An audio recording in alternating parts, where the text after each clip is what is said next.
Good evening, Lions fans. Welcome to Midland. For this, the last game of the 2024 football season between your Trinity Christian Lions and the Midland Christian Mustangs. Once again, thank you for joining us here on YouTube. If you are logged in and you have not subscribed, please go ahead and subscribe to the channel. The like button will help as well, and hit the bell if you want notifications when I go live. We're going to be a whole lot more lives going here pretty quick as we have basketball starting up here pretty soon. And just to remind you before I forget, we will have a live stream tomorrow as I make the trip home tonight, and then I head out again to Clyde tomorrow to bring you the regional, I think it's regional playoff between our Lady Lions volleyball team and the Fort Worth Southwest volleyball team as they meet up in Clyde at noon tomorrow. We'll be bringing that game to you here on Trinity Christian Sports here on YouTube. So, again, thanks for being with us. We'll clean some of this up. I'll give you a little bit of an intro to today's game. I'll pause whenever we need to. Where do I want to start? It's going to be, I don't know, let's just start with this right here as we have a little bit of a preview for today's game. You see the Trinity Christian Lions, they're on the left side as there's their rankings on the top in Texas, in the section, the state division, and the regional division. Most of that is TAPS except for Texas. The TX would be in all the teams in Texas, public and private. There on the bottom you have their records overall in district. You see the Lions are 3-6. Hopefully you can hear that they've got the volume cranked outside. I'll turn it down a little bit. Trinity Christian Lions overall 3-6, district record 0-4. I'll show you the standings here in just a few moments. 1-3 at home, 2-3 away, and you can see Midland Christian there on the right. 4-5 overall, 3-1 in district. Actually, they win tonight. I believe they win second place in the district outright. I'll show you those standings here in a second. I guess the telling stat on that one right there is the points for and the points against on both teams. I must apologize, I'm a little stopped up this evening, so bear with me. Trinity Christian having scored 156 points this year, given up 208 overall. Midland Christian scoring 225, giving up 242. So Trinity Christian defense obviously still does quite well. Just our injuries have really decimated this team, and if I can get this in before the guys come running out, I'll give you an idea of how bad the injuries are for the Trinity Christian Lions this year, or at this moment I should say. I mean, look at this. These are how many guys we have out right now. I believe it totals 15 players that were most likely starters just a few games ago. A couple guys with broken collarbones. Hayden Rowden and Rhett Hiley with knee issues. Jax with a broken leg. Zorian, I think everybody's heard, he has a shoulder tumor. We have 5 guys with concussions. Noah Alexander, who's on the line, is out with sickness this evening. I believe he had a pretty high fever. If you're listening, Noah, write in there on the chat. Tell me how you're doing. And we've got about 3 other folks that are no longer with the team. So Trinity Christian Lions have been decimated to injuries and other issues. So I'll be quiet for the moment. Back with you in a minute.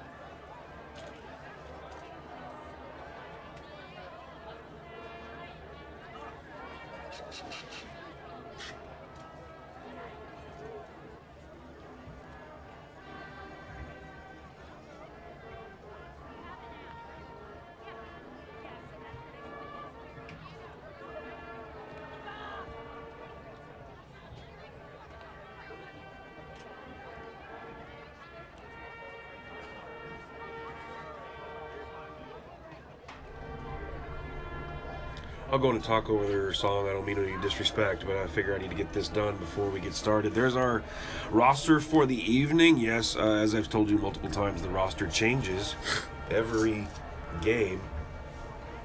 Coach redoes the roster, reuses numbers in a number of ways. And this is the roster for today. You'll notice all those guys I mentioned a second ago not on there. And a lot of folks that were on the JV team now showing on the roster. Guys are out for the coin toss. I'll be putting this up quite a few times over the course of the evening, so let me know if you need it in the chat. Again, I am monitoring the chat, so feel free to ask me questions, shout outs, whatever.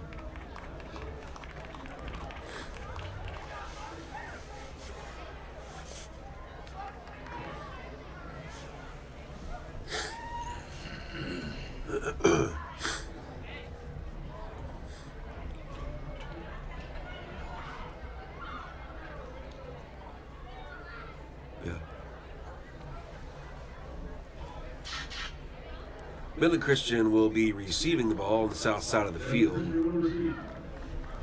I am kind of curious the fact that there's a drone in the middle of the air up there, which I was told was a big fat no-no. So I will be curious to see how that goes this evening. I can see the referees are already looking at it.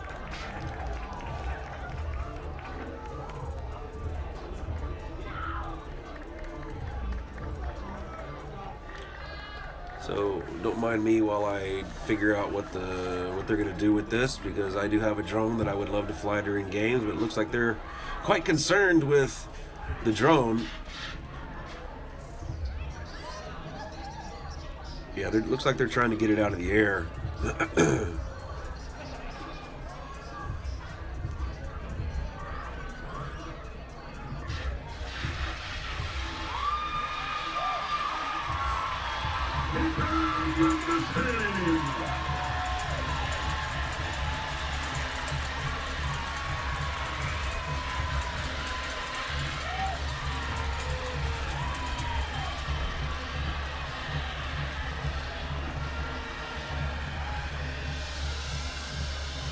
Real quick, here's the standings in the district. Unfortunately, you'll notice Trinity Christian, they're on the bottom of the standings at 0-4 in the district. We're playing the second place team. They're Midland Christian. They're at 3-1. There goes the Lions in the background. I'll come back to that in a second.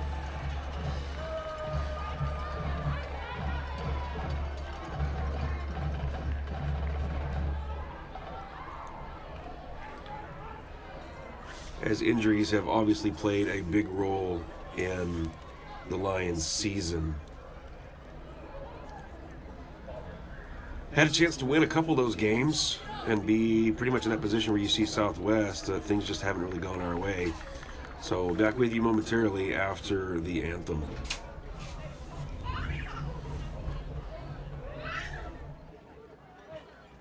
At this time, we ask that you please stand and, gentlemen, remove your hats as our very own Mr. Doug Rollins leads us in a word of prayer. We just thank you, Father God, for this great opportunity for us to be able to compete. We thank you, Lord, for giving us freedom and all the promises that come from the abundance of your Son and our Lord Jesus Christ. May your covering and protection be with each one tonight as we praise your holy name. In Christ Jesus' name we pray. Amen.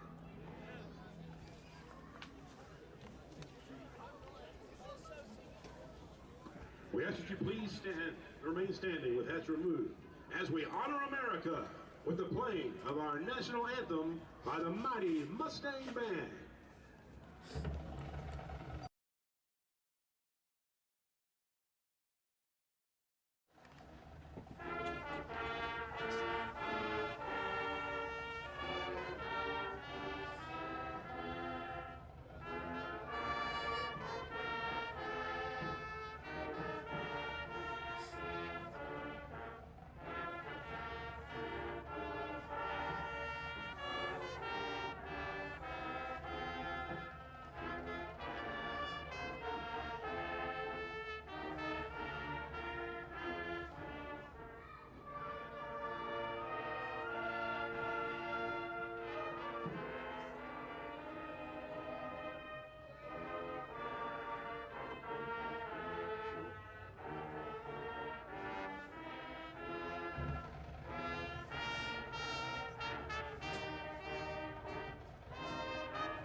Again, folks, I know a lot of you just joined us in the last few moments, and I'll be doing all my intro again, hopefully in the intermission between first and second quarter. If I forget, please remind me there in the chat. Again, that chat is there for y'all to talk to each other and talk to me. Let's keep it civil as always, and whether you're from Trinity or you're watching from anywhere else, you are welcome on our live stream. Just all be nice to each other no matter what. I do wield the ultimate power in the chat to remove anybody I want to. I don't typically do that, but I will if I have to. I think I've done it a couple times.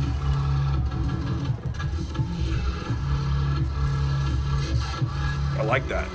I gotta get that.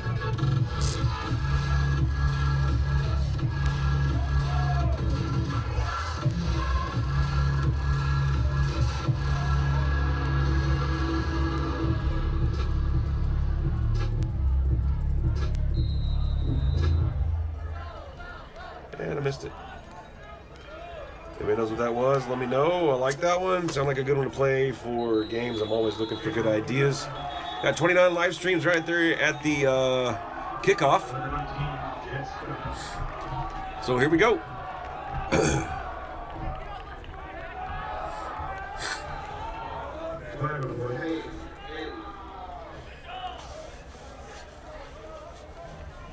You good with all that, Jake?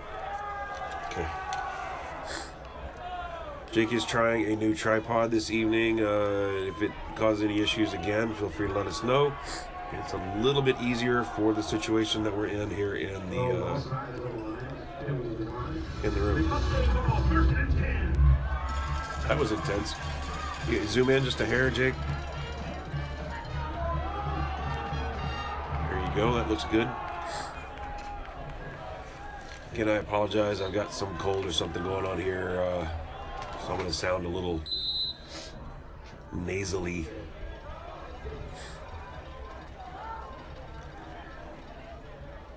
Spread look off to the left, almost catches him, and we got a man wide open, and one play.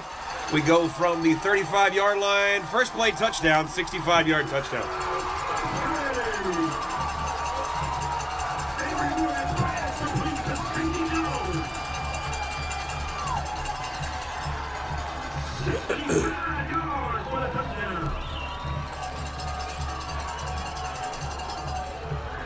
Wow, that is definitely not what we want to see.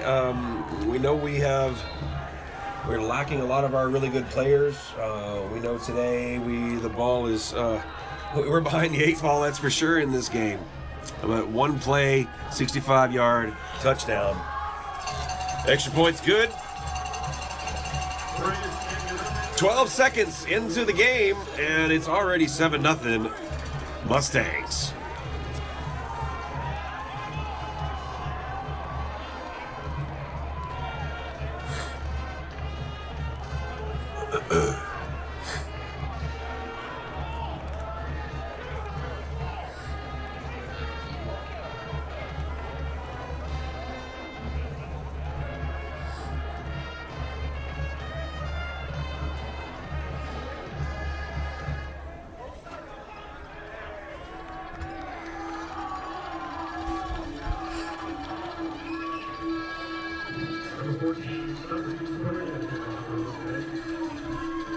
Honestly, this year, I believe that's been pretty much the weakness for the Lions is the long pass.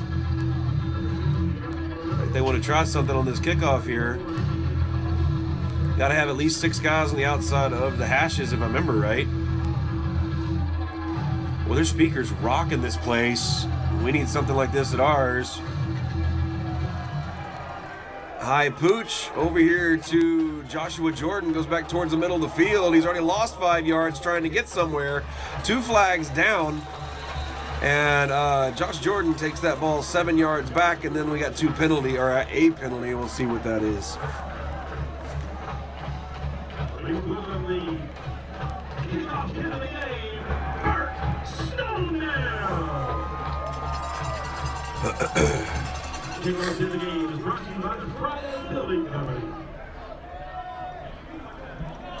Let's see what the call is. Number 21 on the return team. Blindside on Deacon Hiley. I would not want to get hit by Deacon Hiley in my blindside. That would not be good.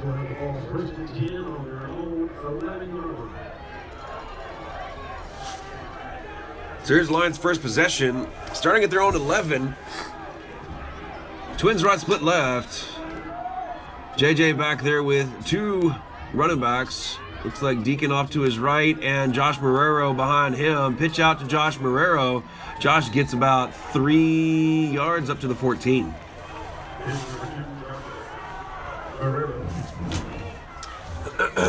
Clock running at 11:28 and counting. You kind of see it there at the top of your screen. Jake's got it up there for you.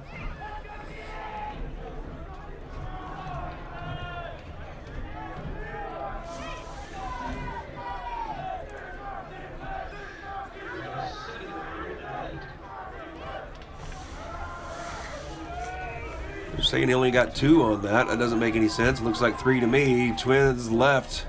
Split right, JJ in the back with 2 backs. You got Marrero to his left and Deacon Hiley behind, and throws off to the left to Ryder Tolman. Gets up to the sticks. I don't think he's quite there. They're going to be a little bit short. It'll be 3rd and 1. I take that back. That's first down. The linesman on the far side looked like he didn't quite give it to him, but then his cohort Zebras on the field gave it to him. Would like to give a shout out to the Midland Christian coaches. They're really nice folk. Coach Brunson especially communicating back and forth with him all week. And thank you that there are no wasps in the press box. Handoff, Deacon Hiley heading off to the right side of the line. He gets maybe back to the line of scrimmage, and he's taken down by a whole herd of Mustangs. Bring up 2nd and 10.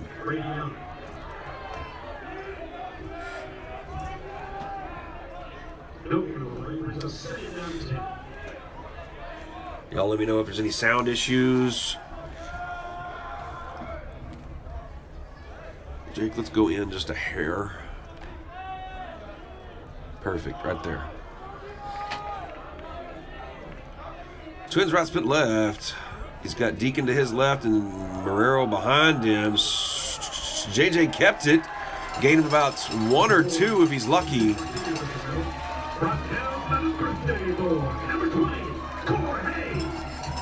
Apparently the birthday boy brought him down. Brings up 3rd and about 8.14, as Trey Payne would say.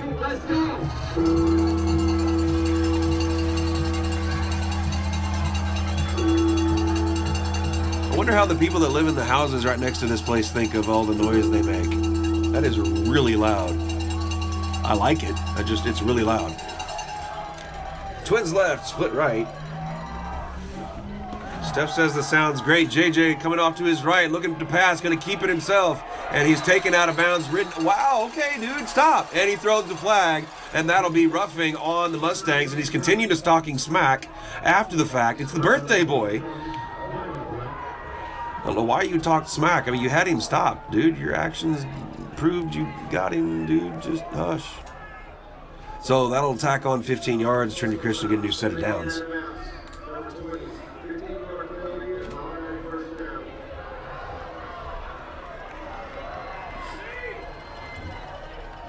Did you get all that? Sweet. Clock stopped momentarily at 8:41. Again, you 20 people that just joining us, very first play of the game for Midland Christian, they throw a 65-yard touchdown. Twins left, split right. JJ in the backfield with Hiley and Marrero.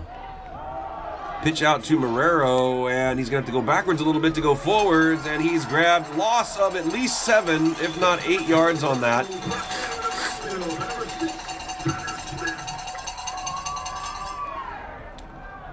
They're going to say loss of 6, 2nd and 16.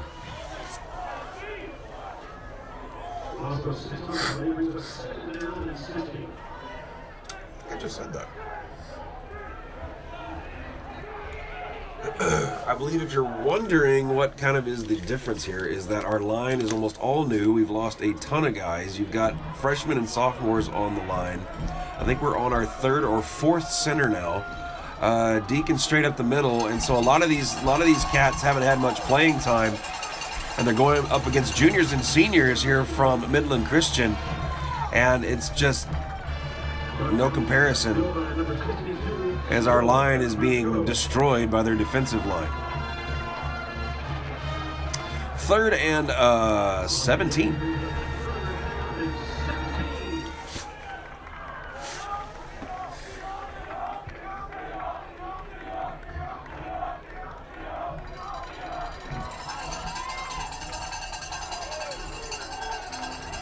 Twins right, split left. JJ back there in Marrero and Hiley yet again.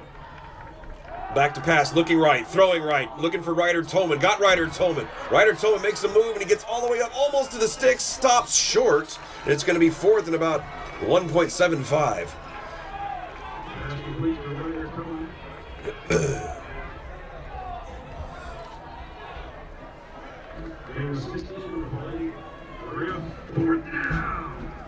Don't hurt yourself, man. 4th down.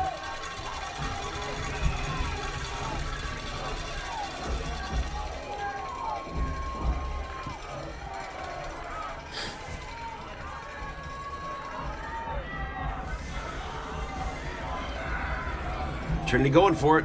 You got trips left. Wildcat look, and he hands it off to, I believe that was Marrero. I couldn't tell if it was that or or a Deacon, and I don't know that they got it. It's going to be real close.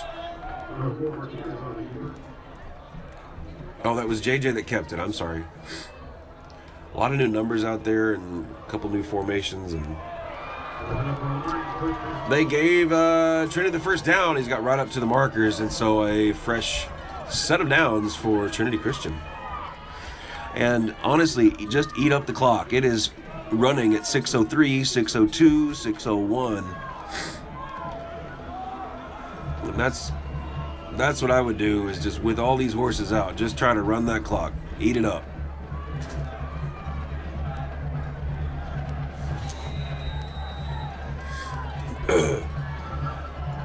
Play clock getting low. Coach calls a timeout. Yet again, these two teams going in separate directions here in the district, as Midland Christian is at 3-1, having won last week, and Trinity Christian, they're at the bottom of the screen, having lost 4 in a row. If you'd like an idea of their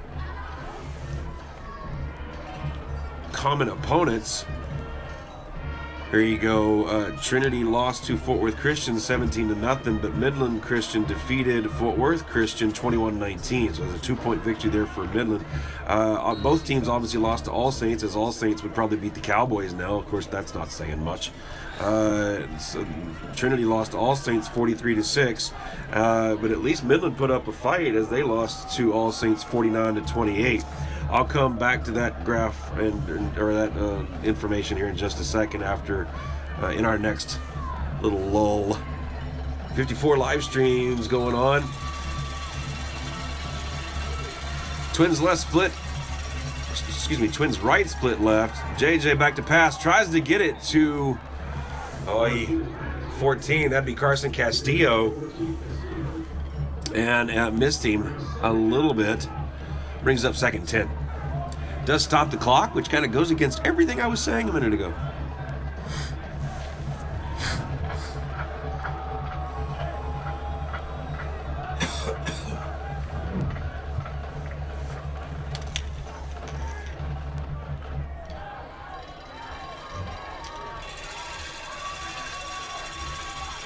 Twins right split left. JJ almost didn't even get out of there with his life, and he just goes down as he should, losing about 9 yards in the process. Bring up 3rd and long.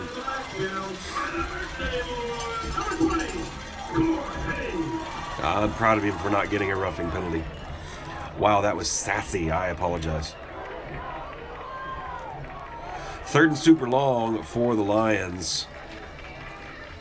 Before I forget, it is senior night for Midland Christian. So I would assume at halftime they're going to be doing the whole senior thing like we did a couple weeks ago at the beginning of the game. Or was that last week? That was last week, wasn't it? Here we go. JJ back to pass, looking right, throwing right, trying to get Carson Castillo. It's intercepted. That should be a penalty right back there, and they're not going to call it. He returns it all the way back to the 26. There is a penalty on the 45-yard line, and we'll see what that is. Typically, that's on the intercepting team, but I could be wrong in this case. Let's see. Sorry, I am leaning up kind of toward the window. If I seem a little louder, I apologize.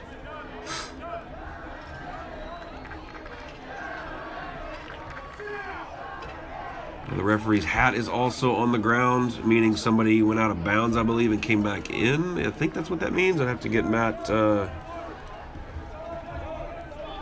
Coach Havens to confirm that.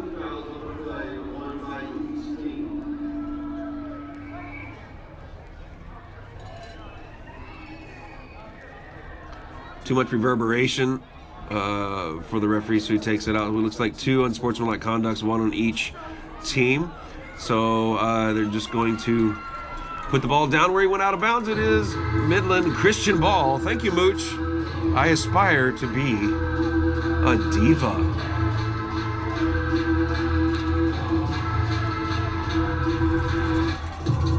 If you guys don't know Mooch, look up diva in the dictionary and you'll see him. Of course, his girlfriend says she's a diva, so they might both be there.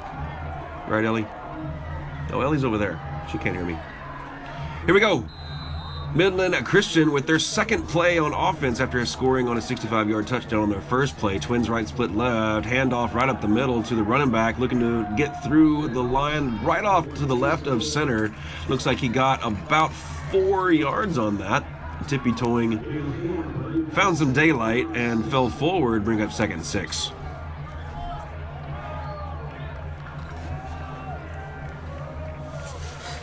Standing up seems to clear me up a little bit better, so I may stand up a little bit. Same formation. Whoop, quarterback back in the pistol now. Another handoff up the middle. Taken down quickly by... Was that 11? Is that 11, guys? I couldn't see it. 11 being Eli Tiny. I am saying that right, Lane. Yeah, y'all didn't know. Lane Klein is in the press box with us, and this is just proof that he can be quiet. He is giggling right now. Quarterback going around to the right-hand side. He gets out of bounds at about the 12-yard line. Bring a first down for the Mustangs.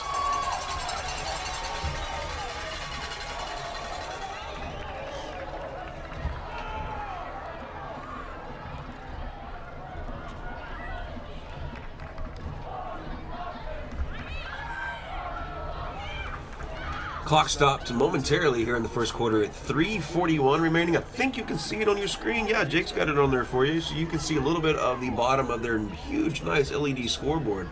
So I'll let that do the talking when it comes to time the rest of the way. And wow, 12-yard running touchdown for the Mustangs.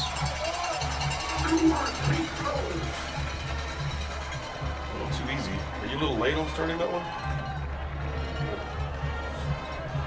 Okay, when you see them up and ready, you go on and hit it, okay? It's better to have more than not enough. I usually do. Oh.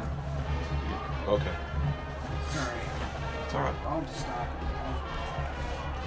Like when you see the lineman go down, go on and hit the record. Again, it's better to be too long than to be too short.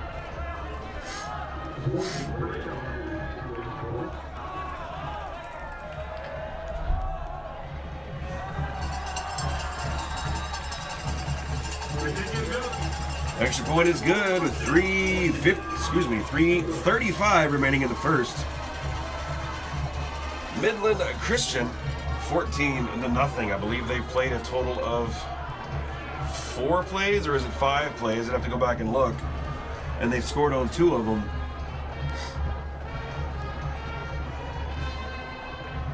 Apparently down here to our left, all the kiddos are up on the fence.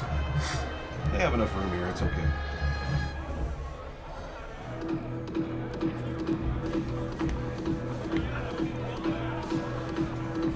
No.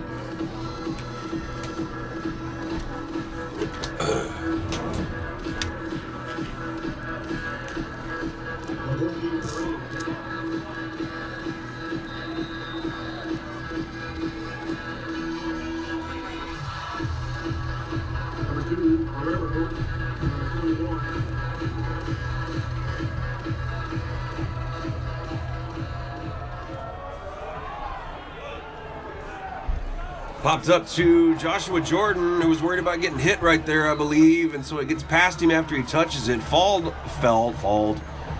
on by, looks like Joshua Marrero back at about the 15-yard line. Lions starting their next possession there from their own 15-yard line. Again, let's continue looking at that one graphic I gave you. Obviously, both teams have played Grapevine Faith. Trinity Christian having lost to Grapevine Faith by 7, 35-28. Midland Christian defeated Grapevine Faith 49-28. So a big victory for Midland there. And then Southwest Christian was able to squeak out a victory last week against Trinity, but Midland was able to whop them pretty good, 35-8. Did I say that right? I think I did. JJ back to pass, throwing it deep for, I believe that's Dawson Ashley. Big catch right there from the 15 all the way up to the 46. 31 yard, is that 31? Math is hard. Is that 31? What's 46 minus 15? There we go, 31. There we go. I've got two sophomores in the press box with me, and math is hard. I teach history and computer science. We make the computer do all the work. Yeah. Twins right, split left. Got a new look this week. Looks like we're going to be going with the two backs the whole time with Marrero and Hiley back there with JJ Martinez. A little shovel pass up to Marrero for a gain of about 2. Bring up 2nd and 8. Oh, I said that.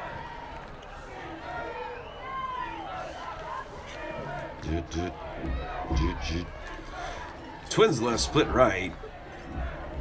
Hiley behind JJ and Joshua Marrero off to his left. That would be Carson Castillo in motion. Thrown over to Carson Castillo. He's caught about the 50 and then thrown down. All of that for about 1 yard. It'll bring up 3rd and about 7. Again, if you're just joining us, here is our issue. I mean, just take a look at that list, folks. That's insane. Broken bones, concussions, sprains, knee issues, sicknesses, and 3 other kids that are no longer with the team. So that's 15 kids that we've lost in the last 3 to 4 to 5 weeks. So, and it looks like we have a timeout, Trinity. Yes, Coach White calls timeout with 1:21 remaining here in the first. With that, we'll take some time to thank our sponsors.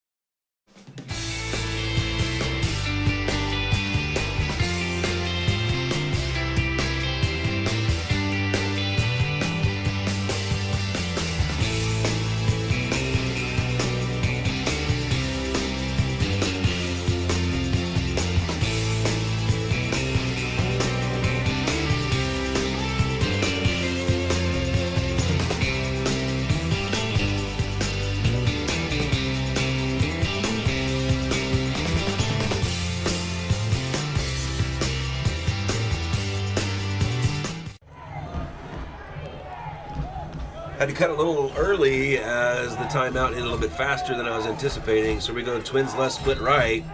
JJ in the pistol with Marrero to his left, Hiley behind him. He throws way off to the right. Joshua Jordan didn't even see it. Falls incomplete, bring up 4th down.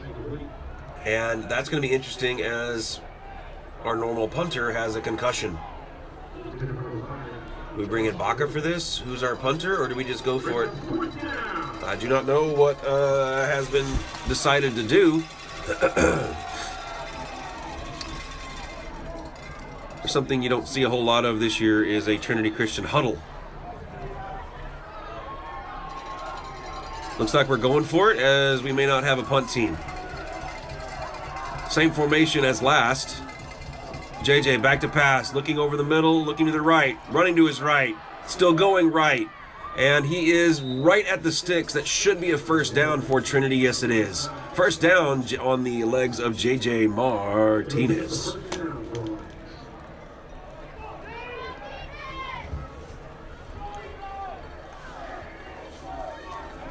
Good job, JJ. Again, you probably heard in the past, Coach White has said JJ is historically a pocket passer. He's not used to running, but he's short. He's the leadoff batter for the baseball team, so we know he's fast. We know he can steal bases, so he's been asked to take a little bit of that running responsibility upon himself, and he did a great job right there picking up that 1st down on that 4th and long. Looking to his right, rolling to his right, throws it to his right. Slightly awkward pass that Dawson Ashley can't come up with. Ball incomplete. Clock stopped with 1:01 remaining here in the 1st quarter.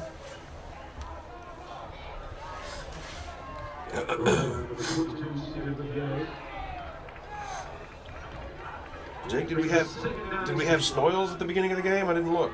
We didn't have flags. We didn't have flags. Okay.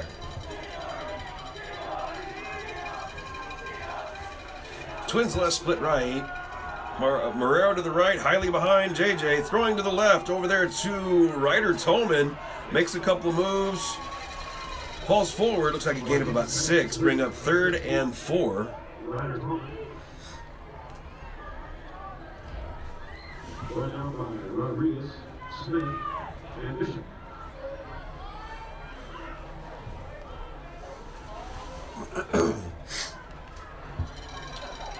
Clock at 35, 34, 33 seconds remaining in the 1st. Joshua Jordan moved to the other side of the formation. Back to pass. JJ's got somebody in his face, throws it real quick, had a guy that was about to knock his block off. Ball falls incomplete. Clock stops at 17 seconds even. And the Lions face another 4th and long. 4th down and 5. With 17 seconds remaining in the 1st quarter.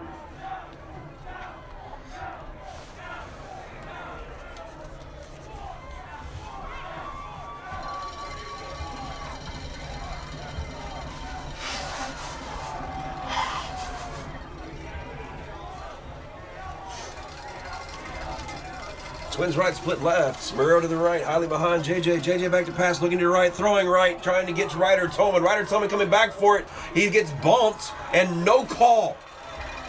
That was 100% pass interference.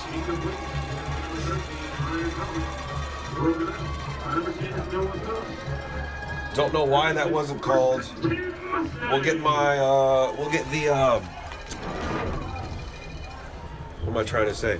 Instant replay people back in New York City, which would be actually Lubbock, Matt Havens, to see if I was right on that, and he'll let me know if I was wrong. There's usually a chance I'm wrong. So with 12.1 seconds remaining here in the 1st quarter, Midland Christian will start their 3rd possession after having scored a touchdown on both of their beginning possessions. Looking to hand off. Almost gets nailed by Blake Mandry. Throws it deep into triple coverage. And that is picked off. That is picked off by, let's see, that's Cameron Klingensmith. Picked it off on the 30-yard line. So Midland Christian throws that ball into triple coverage. And Cam Klingensmith comes down with the interception. Trinity regains the ball with 1.7 seconds remaining here in the 1st quarter. Essentially kind of a punt, but that would have been on 1st down. That makes no sense.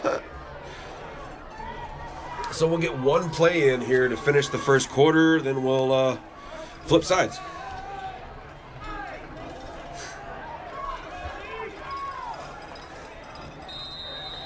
'71 live streams. Glad you're with us here on Trinity Christian Sports, whether you're a Lion fan or a Mustang fan, or you're just here to watch a good game. Wow. Again, with a line that's just doesn't have a lot of experience. It's not their fault. They're young, and they're stepping in where a lot of injuries have taken place. So Deacon Hiley with not a whole lot of opportunity there on that play, and that ends the first quarter.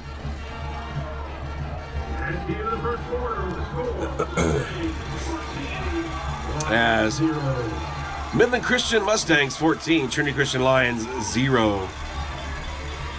Again, let's see if I can get any of this other stuff in that I started earlier.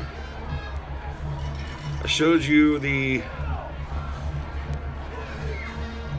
I think we're pretty well caught up. I think it... Wow.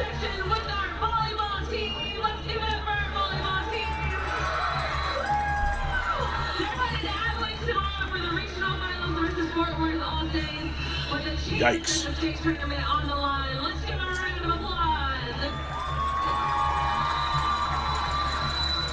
That's a good point, as the Mustangs are going to Abilene to play Fort Worth All Saints, who are amazing, the #1 team in the district. And our girls, you can see there, having defeated the #1 team in the other district the other day, will head to Clyde tomorrow to play the second place team in our division, which is Fort Worth Southwest. I will be bringing you that game from Clyde myself. It starts at noon. Oh my gosh, great run by Deacon Hiley, who fumbles the ball, and we trade turnovers right back to the Mustangs. Again, the Lady Lions went down to Austin to play the #1 team in District 2 and came out of that the winners in 5 sets.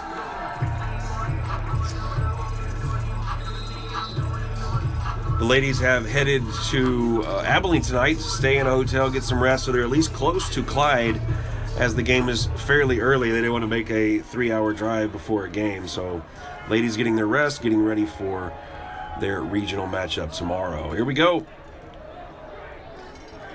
Back to pass, throwing off to the flat over here, caught by #7, and that's a hold right there, bro. Throw your flag. You all right?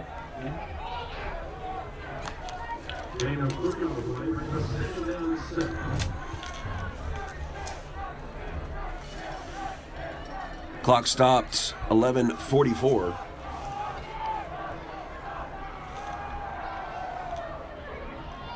Might want to move it up a tad. There you go, that looks good. Handoff right up the middle, #1 already has 1 touchdown, gets to the line of scrimmage, and he's thrown down very quickly by Deacon Hiley, who's your only Hiley on the field this week, as his brother sprained his knee. But it looks like something he's going to be able to get over within just a couple of weeks, and he'll be ready for baseball here pretty soon.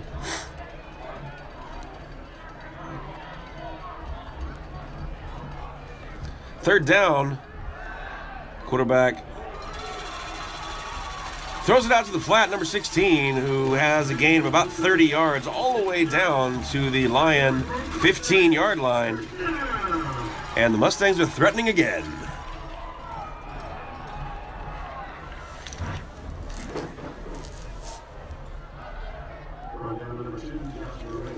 Absolutely, Coach Neal. Proud of our girls, looking forward to tomorrow's game. Also a big shout out to Clyde, who's always willing to give us a spot to play. They're super nice over there. Woo! He had a steam going until he ran into Deacon Hiley. Deacon Hiley probably kind of upset with himself right now, so he is just walloping people left and right. That's kind of the Deacon Hiley you want.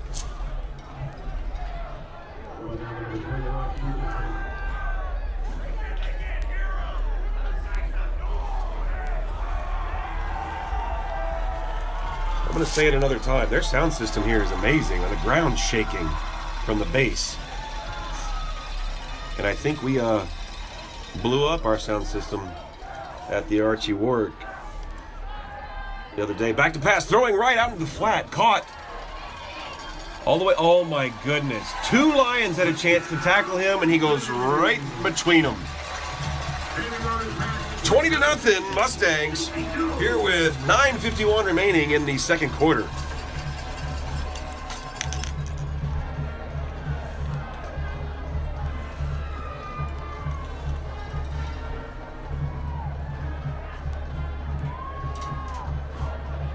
You good?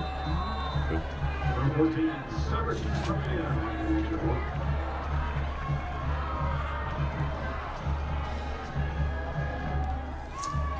Extra point is up, and it is good.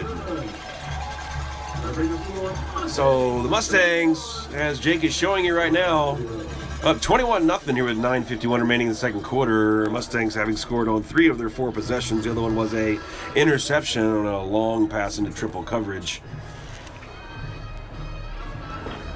Just need to replace the whole thing.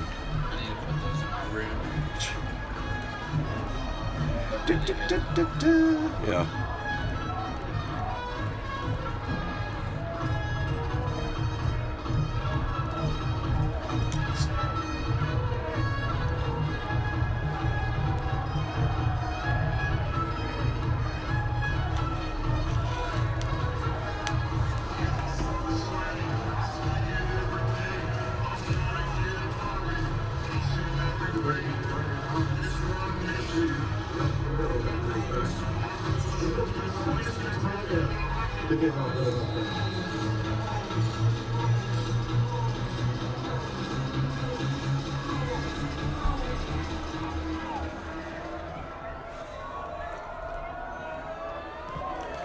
Way a kick deep. We haven't seen that much lately. Caught back there by someone whose number I can't see quite yet.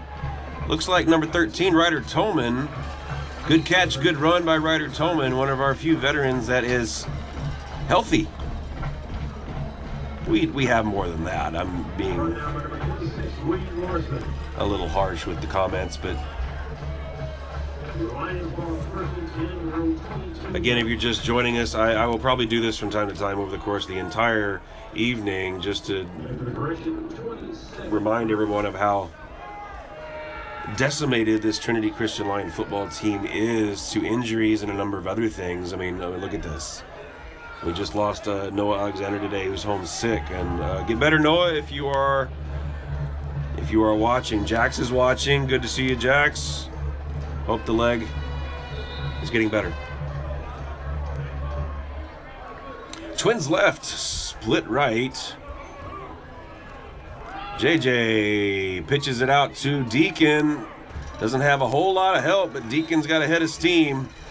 Moves up, looks like about 5 yards. Yeah, maybe 5.5. Bring up second and 4.627538. There, I've never seen Trey Payne take it to 5 decimal places.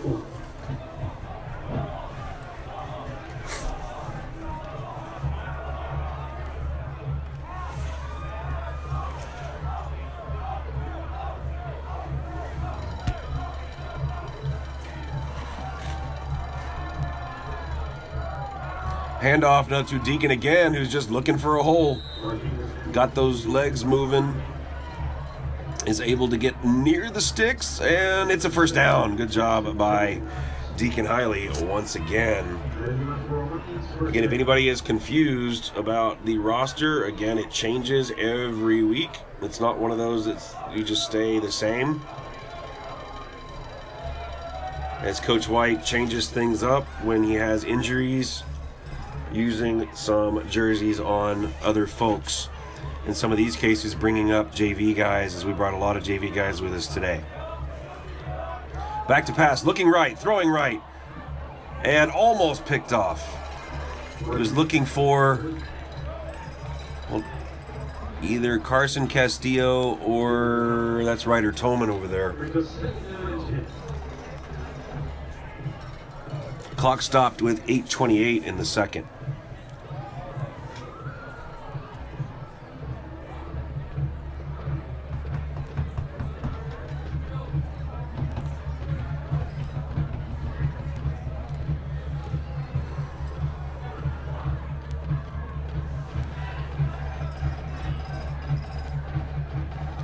Twins left, split right. You got Joshua Martinez in motion, doing some crazy motion, and somebody's going to kill JJ.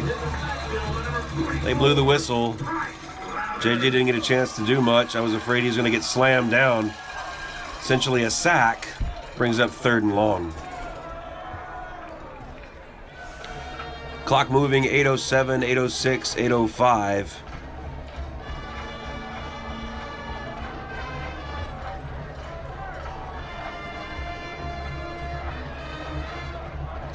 You hadn't noticed, it's a little bit different tempo, different pace for the Lions, as they're not wearing the wristbands, they're not looking to the side for numbers, they're not going to the line automatically, they're actually huddling this week in hopes of, I'm thinking, using more time. JJ running for his life already.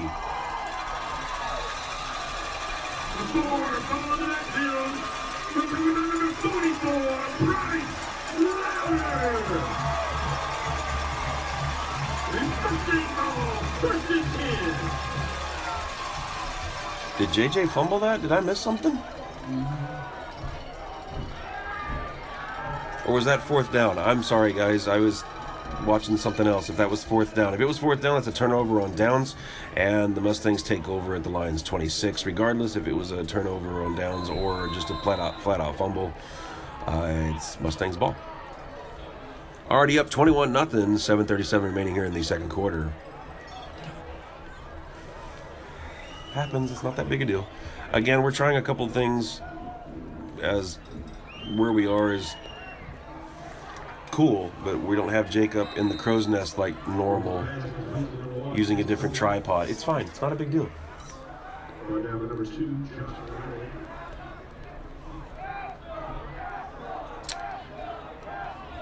Not much on that play, maybe a gain of a 1.5 feet. Brings up 2nd and long. Got doubles looking left, throwing left, and caught but taken down rather quickly by Joshua Marrero. Flag does fly in, and we stop the clock again. Looks like a hold on the Mustangs. He's looking over to Coach White to find out what he wants to do.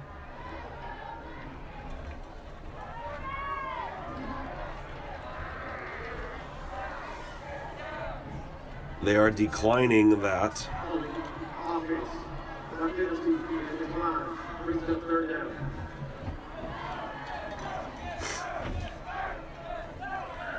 They've shown they can score from pretty much anywhere, so just take a down away from him is probably what he's thinking. I'd kind of concur, I suppose. Clock is running again, 6:48, 6:47 remaining before half. Trips right, split left, quarterback in the pistol.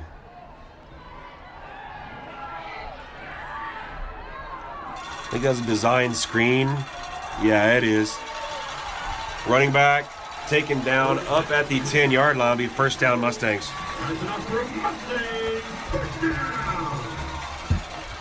I could not agree more. Brenda, JJ is the man. We love JJ. He definitely does have a heart of gold, and you're right, he never does give up. He's been an amazing addition to the Trinity Christian family since he arrived. I look forward to seeing him play in baseball. 1st down, Mustangs from the Trinity 10. It's 1st and goal, that is. Fake handoff, roll around to the right, wide open, and touchdown.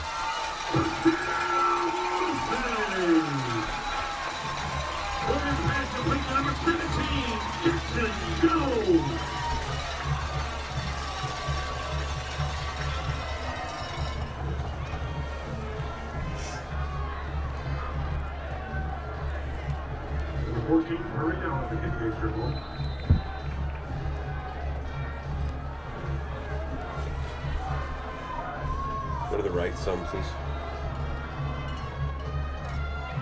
Are you recording? Yeah, we do. It's all right. Going to get the scoreboard. It's fine. Getting in the field, that makes the score. Mustangs 28, Lions 0. 5:51 remaining here in the second quarter. Doesn't pick up the right half of the screen that his does. You can barely see the whole logo on his, but barely see it there. Should be about the same. Should be exactly the same. His can see a little more to the right. Okay.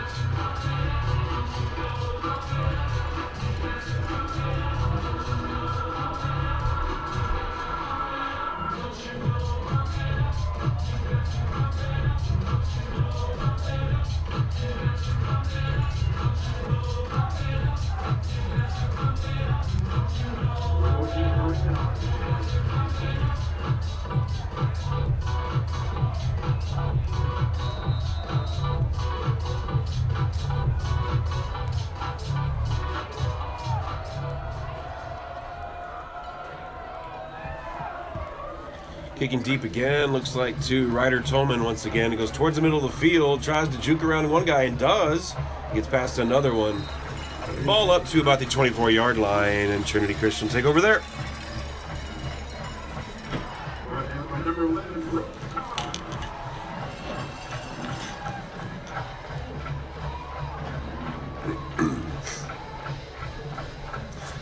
Clock stopped momentarily at 5:45.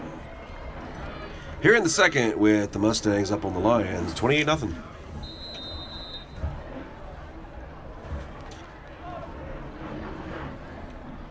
Okay, I need to know the rule because the drone is still in the air. We were like threatened with big time punishment when I had mine in the air for a pregame.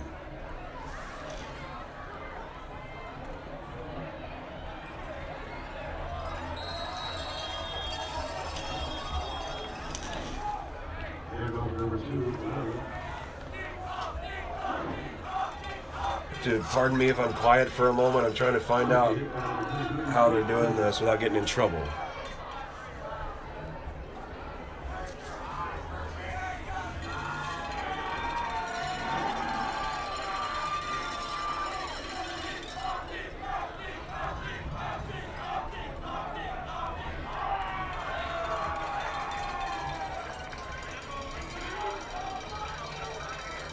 Joshua Jordan in motion. Pitch over to Joshua Marrero trying to go around the corner, not able to do it. Number 2, Marrero. Worked down the backfield by number 20, Corey Hayes. Loss of 1 brings it second down. Third down and 11. You can't even see the third down numbers. You can see the third down numbers. Yeah, that didn't make any sense.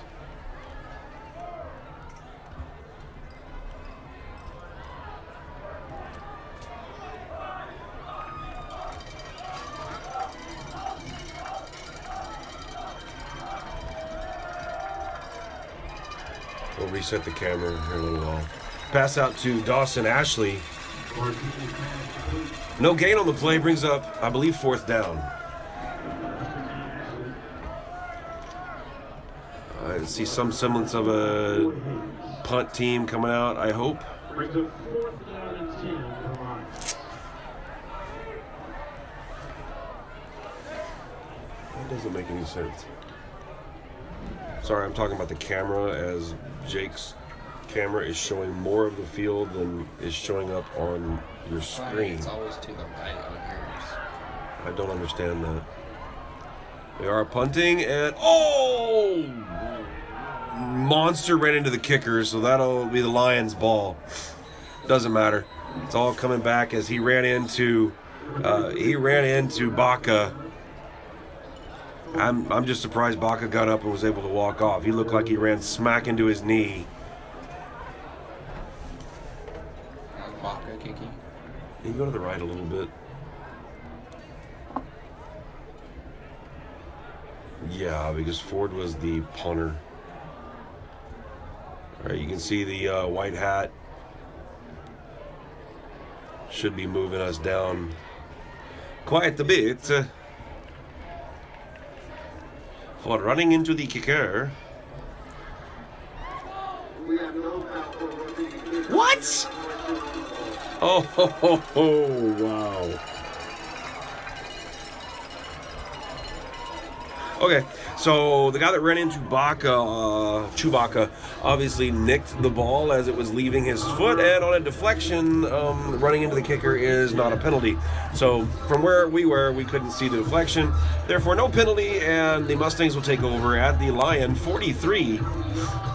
Already up 28-0 with 3:24 remaining in the half. Plenty of time to score again.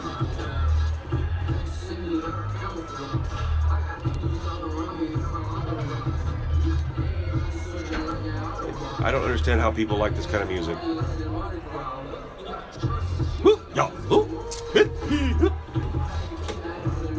That was Lane Klein. No, it was not. Twins right, quarterback back to pass, throwing out in the flat. Number 16 gets around, doesn't get around as Dawson Ashley takes him down after a gain of about 7 or 8. Excuse me, no, it looks like 8. Yeah, 7 or 8. Clock running at 3:06, 3:05, 3:04.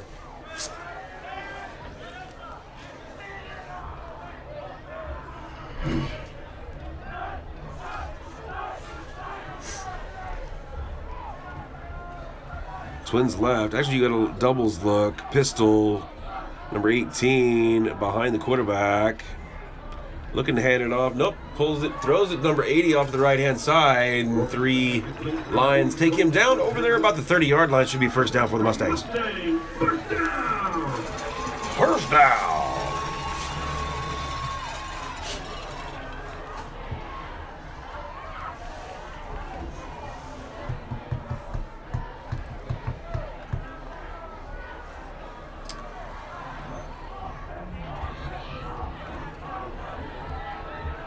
Throwing left out into the flat, same receiver, gets through one guy and not through another. I can see who that is.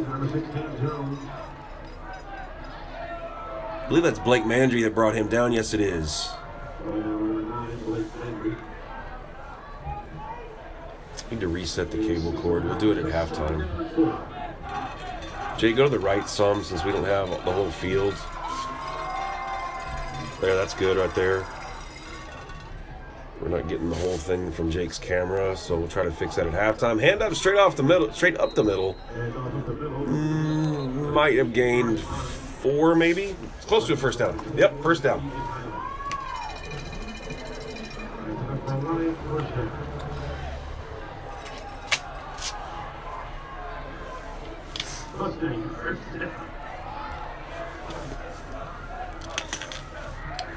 Twins right, split left. Little up back off to the right. Quarterback in the pistol. Moving around. Play clock at 6, 5, 4, 3, 2. Got it off in time. Back to pass. Looking right. Throwing right. Caught on the 9-yard line and taken down by Dawson Ashley. Timeout. I would assume, yes, Mustangs. Timeout taken with 1:15 left here in the second.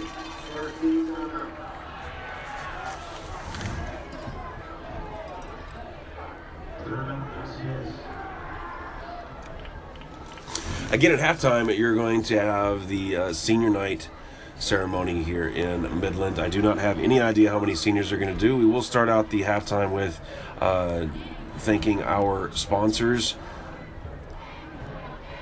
at which time we'll come back to you and at least show you what's going on. I will address any questions that you might have on the live stream. So if you have something that you want talked about at the live stream, just write it in there in the chat. It can be any question, doesn't have to be about football, it can be about anything coming up. And I'll give you a little bit of preview of what's coming up in the next few weeks for Trinity Christian. All that coming up at halftime here in just 1 minute and 15 seconds.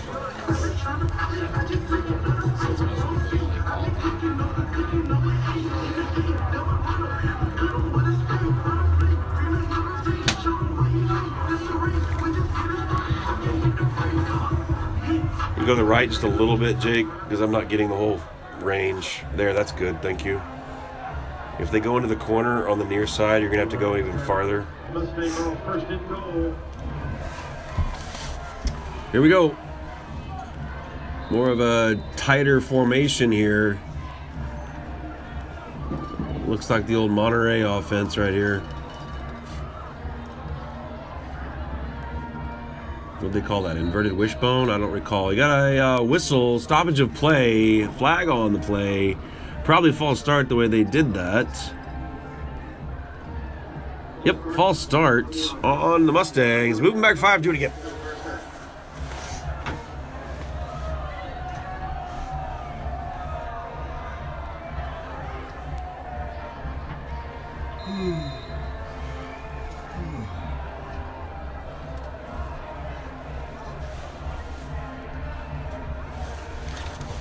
Here we go.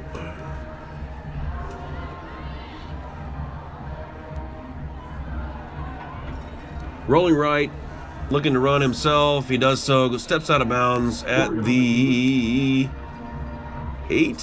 Where's he going to stop? 8-yard line.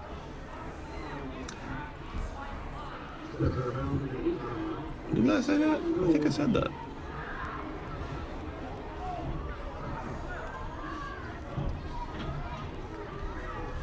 Sorry I have no wasps for you today. I don't have a wasp update. Don't know that I've ever killed that many wasps before.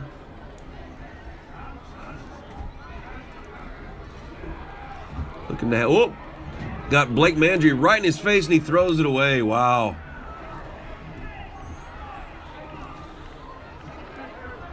Pass incomplete. What is that?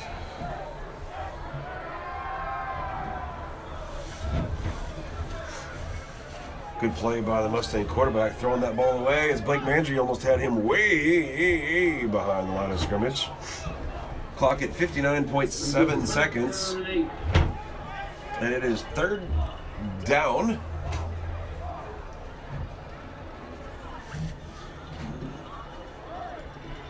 Their little running back lining up in the slot here.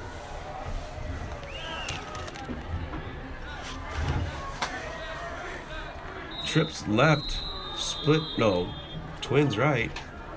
And what are we doing? We have another timeout. You gonna call it, bro? What's it gonna be? Timeout Midland. Yes.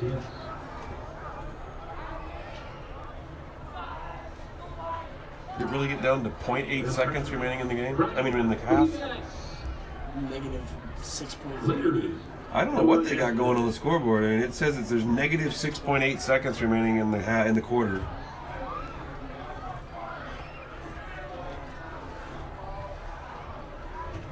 Minutes.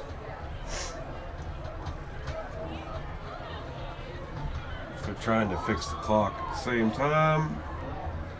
Oh, they're putting it at seconds.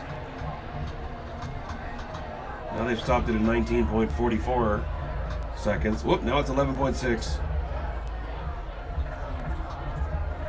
That must be what they like. Oh, there's 20 seconds again. We don't know how much time is left in the quarter. They have not made up their mind. They just put 20 seconds. They're not messing with it now. I got a cool field camera. Yeah, whatever technology they have here in Midland is pretty impressive. As their LED board, they've got multiple cameras. They've got stands reporters with mics, roving cameras. It's pretty sweet. Drones. Back to pass, looking right, almost throwing right. Gets out of the way of Blake Mandry and is taken down by a Pride of Lions.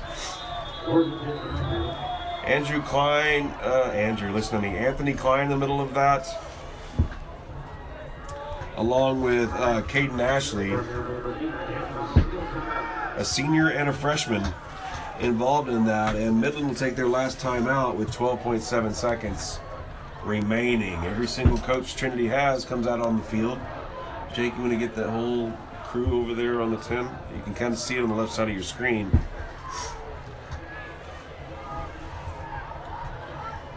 I You're going to still be able to hear me, but I'm going to reset the camera so your screen's going to go blank for just a second.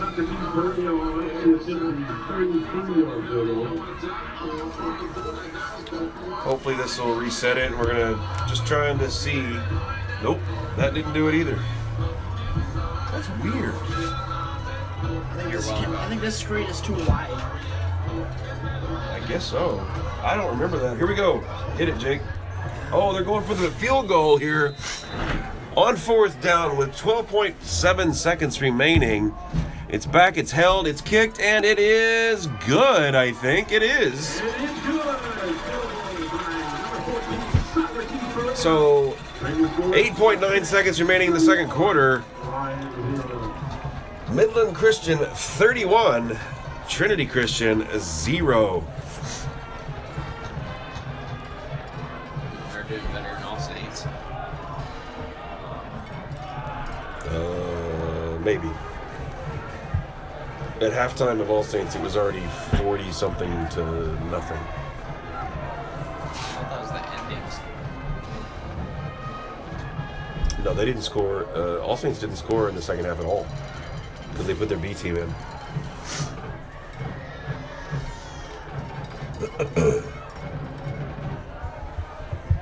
All right, here we go. Kickoff for the fourth time, fifth time.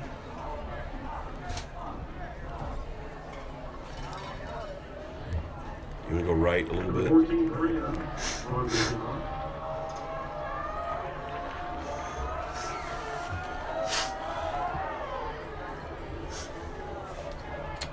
Lands and goes out of bounds. Should be a penalty. They used to throw the flag. I guess that's just understood now. He did throw the flag. He did? Oh, he did? I just missed it.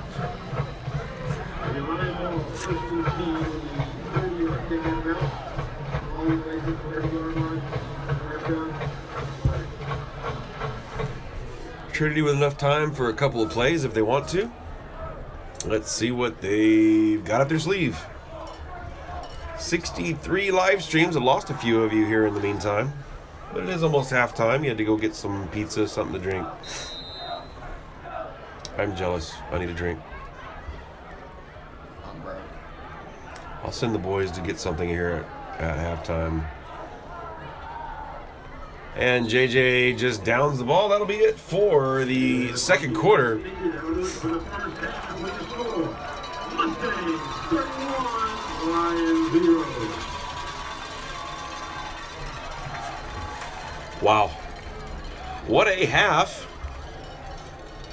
As again, I'm sure everybody has seen this already, but the Lions football team decimated by injuries.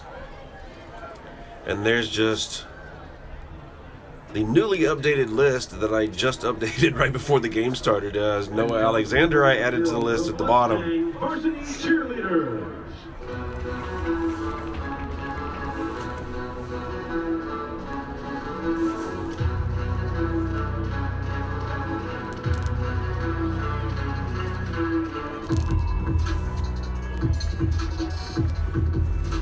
So they have a hype video before they do a routine, I guess. We'll admit their LED screen is pretty cool. It's scary. It needs to move to the right some. Jake, it needs to move to the right some here. So this is my view.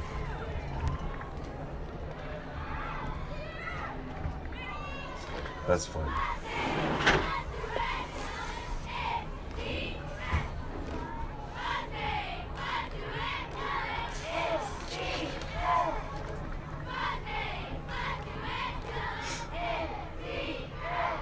Again, it's good to see what the other teams have when it comes to other squads, as our girls will be competing against them when it comes to competition time. And again, if you didn't remember or know or whatever, our Trinity Christian Lady Lions, or excuse me, our Trinity Christian cheerleading team is the two-time state champions.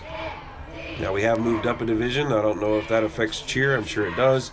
But we'll see how that goes this year, as they're looking for a third straight year of winning state. So I know we have more girls than they do, because we have, you know, a cheer army that would rival North Korea. So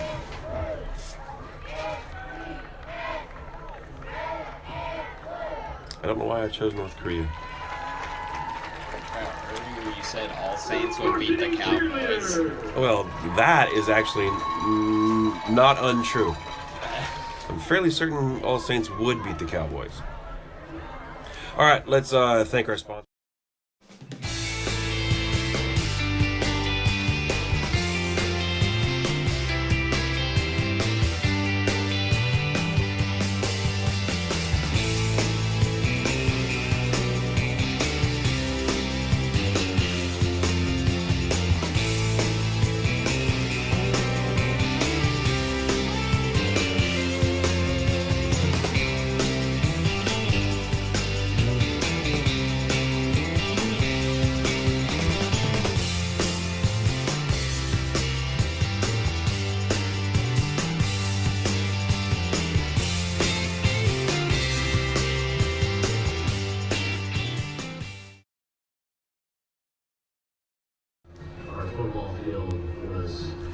You point it this way, Jake, now.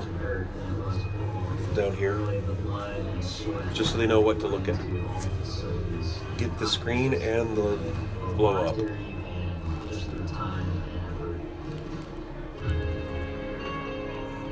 That's fine. Friday night, walking through Mustang Alley in Lincoln Stadium, and seeing really standing room only. It's been cool to see how this school has grown and how our athletic programs have grown into what they are today.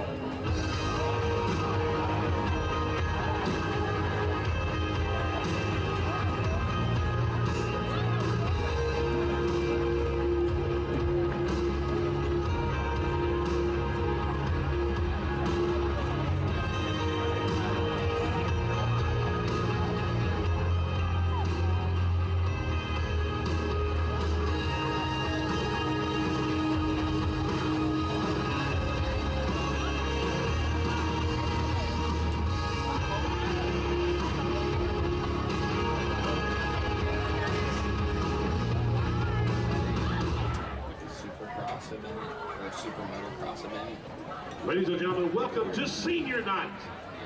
Now please help us recognize our senior football, cheer, and band members for all their hard work and accomplishments. I'm not trying to be obnoxious or rude or anything, but I figured I would at least update you guys on what's coming on Trinity Christian Sports in the next few weeks. If you want, you can focus on what's going on in the back. You can turn me down if you want and just have no sound or whatever you'd like to do. Let me put halftime up on the screen just in case anybody shows up and they don't know what's going on. First up, number 8, Avery Morgan. Avery is escorted by his parents, Garrett and Christy Morgan. Avery plans to attend TCU and pursue a degree in business. Number 3, Boston Rodriguez. Boston is escorted by his parents, Manny and Tanya Rodriguez. Boston's future plan is to attend TCU and major in finance. Sorry, I was also interested in how they do their senior night stuff. We add a whole lot more detail to each kid, as you probably know already. I've always wondered if we do too much or they do too little. I don't know. I like what we do. I think it honors the kids and the parents really well. So I was just curious to see how much information they said for all these kiddos. They may have shortened it for the players that need to get back in the locker room and to hear their coaches. What's up, boss? We're all good. I'm sorry? You can talk. It's okay. Don't worry about it. What's up? We're joined by Coach Brunson. What's up? It's all right. Yeah, I know. I don't coach anymore either. I still get called coach, so it's all good. My grandpa's name is Coach. No, this is perfect. So it works. That's what I want, but my wife says I have to be grumpy. Well, I'd love Or grumps. Sorry, she's listening too. Number 7, Colton. Yeah, we're great. Okay, awesome. Can I get your stuff? Yeah, absolutely. Yeah. Just so Colton is escorted by his parents, Caitlin and JJ Easterwood. I've got you in here. Colton plans to attend Angelo State University and major in diesel technology. They're in. That's not it, is it? No, sir. That's the school number. I suppose so. Yes, sir. Number 80, Colton Alexander. 806 548 3255. That's me. Colton is escorted by his You're absolutely anytime. I was just thinking, we'll run across each other a lot. now. Absolutely no. I'm glad you have it. Honestly, thank you so much for everything you've helped us with. Yep. Okay, that's Coach Brunson out of Midland Christian, who's a great guy and is always down checking on us during baseball time. He writes a big publication about all of baseball in Texas, and he's just all around great guy. We appreciate him. Let's see, what do we have looking ahead when it comes to Trinity Christian Sports? Again, don't forget, and I've already said it once, and I'll say it again, and I'm going to go on and put this on the screen too, just to help you remember if I can find it. There it is. The other day, the Trinity Christian Lady Lions volleyball team defeated, Austin Hyde Park, I believe is what it, no, that's not right. They defeated Brentwood in Austin, which is the #1 team in that district the other day, and defeating them in 5 sets. So they move on to the regional volleyball playoff, which is tomorrow in Clyde, Texas, against Fort Worth Southwest. That game will be at noon. I will be bringing that to you on here on Trinity Christian Sports. I'll be driving there in the morning and bringing that to you. Feel free to tune in, and I'll be sitting probably up in the top of the stands by myself, and I'll be glad to converse with anybody that wants to, or you just sit back and enjoy a good volleyball game. Next week, really we're kicking off basketball in a bigger way. I mean, basketball has already started. The boys had a scrimmage day against Levelland, which you can go back and see here on Trinity Christian Sports. Really informal, did I say volleyball? Informal basketball game against Levelland today. Let's see, on Tuesday next week, the girls basketball team goes over and play Roosevelt. The boys are heading up north to play Dumas. And then on Thursday the 14th, the girls are heading off to the Merkel basketball tournament. The boys don't play on that Thursday or that Friday, but they do head off to Brownfield and play on Saturday. The girls have that Merkel tournament Thursday, Friday, and Saturday, the 14th, 15th, and 16th. The following week, the boys head out to Odessa Permian, and the girls are at home against Seminole. Then on the 21st of November, so that would be the week that we are off. No, that is not. That's the end of the last week of school. The boys head out to a tournament. I believe that is San Antonio Christian. The girls are at home on Friday against La Mesa. So just so you know, I will be out of town co-leading the New York trip starting on the 20th, so I will not be there on the 21st, 22nd, or 23rd, but we still can live stream them, anything out of the Lions Den. Away games, I'm just not going to be available for, which would be the boys out of town in San Antonio. So we will bring you that girls game on Friday the 22nd against La Mesa. It starts at 6 o'clock. We'll be live streamed, but it won't be me there announcing. And that's pretty much it for November. The next week is Thanksgiving week.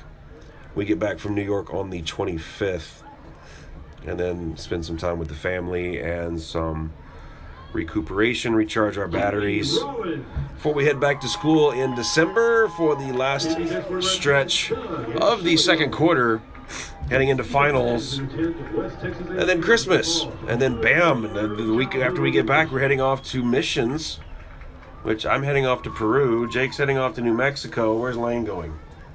Florida. Lane's heading to sunny Florida. It's not quite so sunny right now.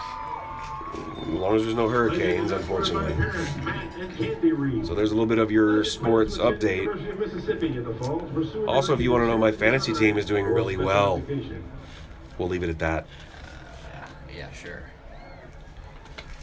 Again, I want to say good job to Jake and Lane for being in the press box with me all of the first half and didn't hardly make a peep when I couldn't get them to shut their mouths for the hour and a half before we had the live stream. They were being goofy and everything like that. So, yes, it wasn't you, Lane. That would never be you. Up next, we have our senior. So there you go. That's all I can really think of to talk about at the moment. Again, this is the last game for the Trinity Christian football team, as they are unfortunately in last place in the district and will not be making the playoffs. And like I said, that's probably due to the amount of injuries. The season started with such great promise, and then we got the injury bug, which happens to teams occasionally, as you've probably heard before. So I'm going to leave you be. I'm going to turn off my microphone right in front of me. We're going to leave the one on Jake's camera.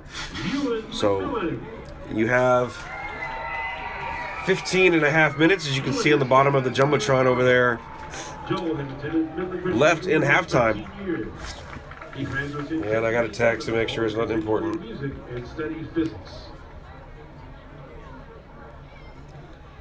I was given an assignment, so but it has nothing to do with the live stream.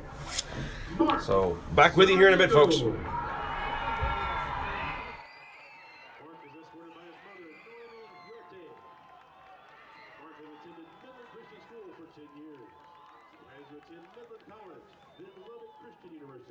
To pursue a degree in business administration.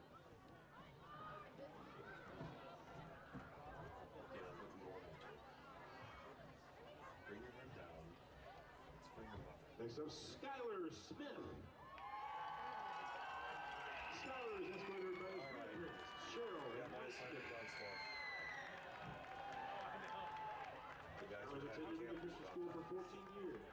He plans to attend LA Christian University or Texas Tech in the fall. Thank you, man. Thank you to all of our seniors. Let's hear it.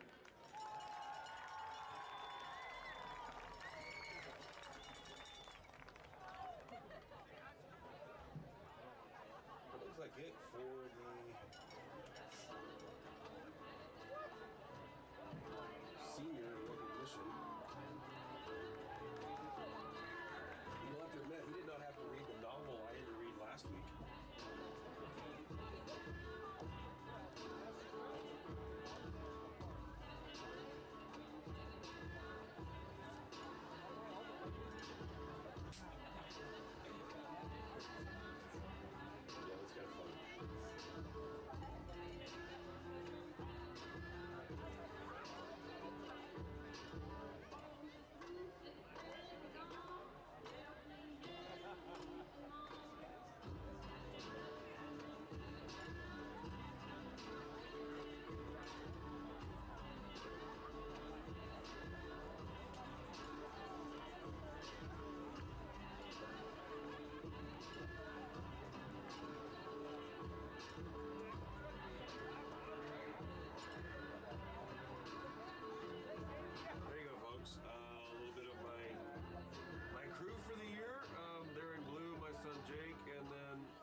I'm sure that's very blurry. I'm sorry about that.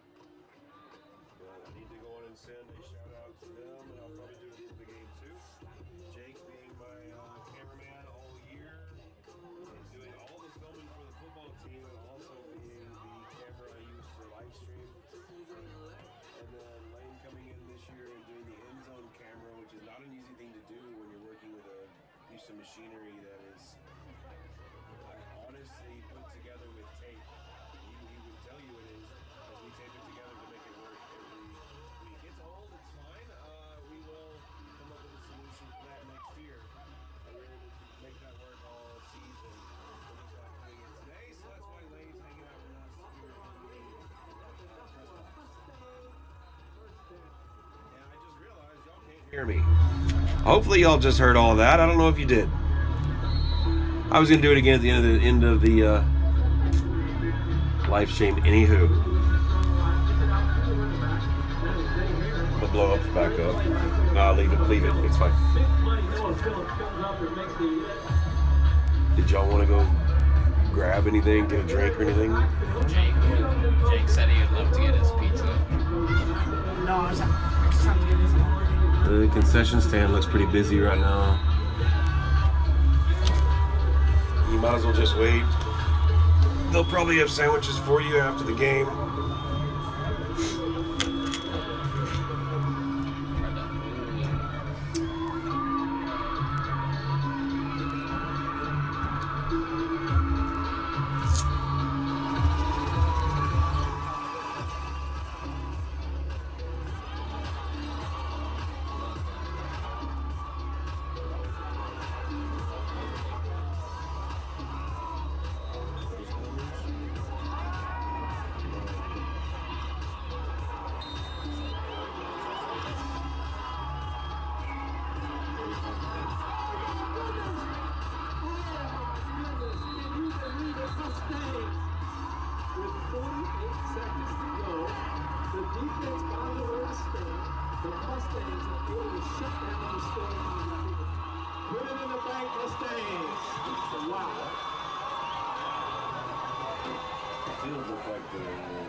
Texas, what Coach Chris Cunningham and everyone else will tell you is got to play the next game and do it that way. One game at a time.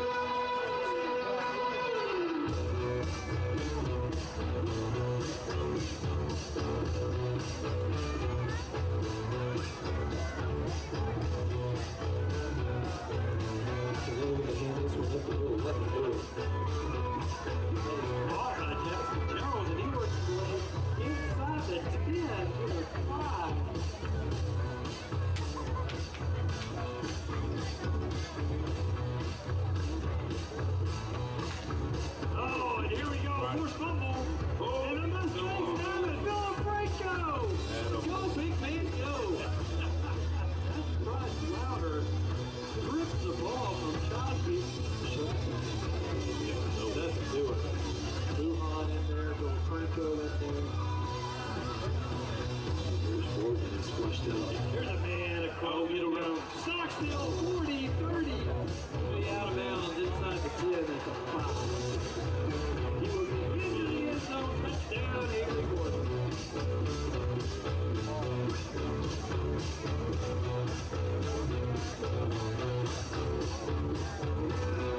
He's in the right. He's in for a Mustang. Touchdown. He's going. Nice move up the sideline, and he's free. 20, 15, 10, 5. Touchdown, Mustang. 50 yards. Touchdown reception. Going down the middle. He's got a man wide open. That's Golden Alexander.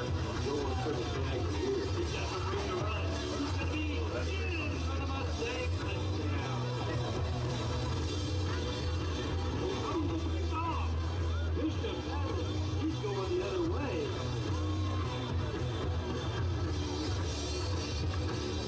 It's Dawn Connell on Ford Field in this great drive. Miller Bishop wins this one.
Christian, as a student, and now as a staff member. All of the work, prayer, the blood, the sweat, and the tears that have not just gone on in the last couple of years, but throughout the history of this school, going all the way back to 1957. And here we stand today with a growing student body at a time where the good news of Jesus is so desperately needed. It's just had such a big impact on my life. I know that that is multiplied by thousands. The investment that's been made in the lives of so many, not just recently, but we're talking generation after generation. Through the years and thinking about how God has blessed us, really the blood and sweat that has been poured into all of the facilities and the contributions that have been made.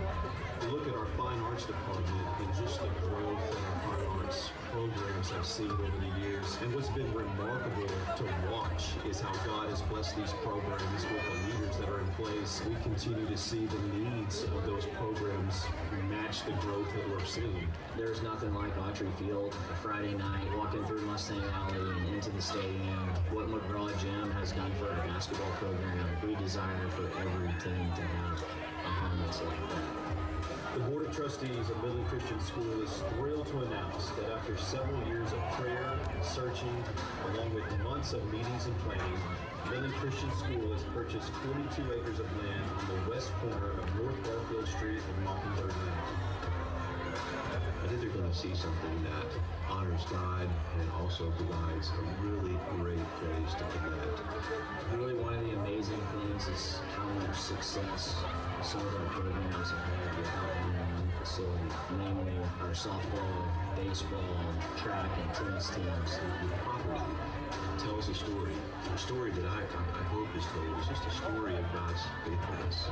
We want to be able to open our doors and be able to host youth athletic events, state championships, district track meets, bring folks onto our campus and allow us an opportunity to show them what living for God, loving like Jesus, and running for life truly looks like.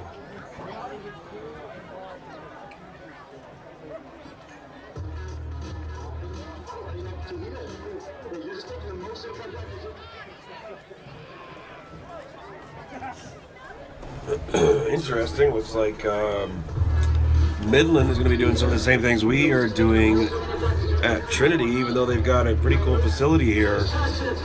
They are landlocked as they are surrounded by neighborhoods. Holy cow. Again, their speakers are really loud here. They are landlocked in that they are surrounded by neighborhoods, and so there's no room to expand. And so they just said on the Jumbotron they've purchased 22 acres on the outside of town. And they're planning on starting over, rebuilding.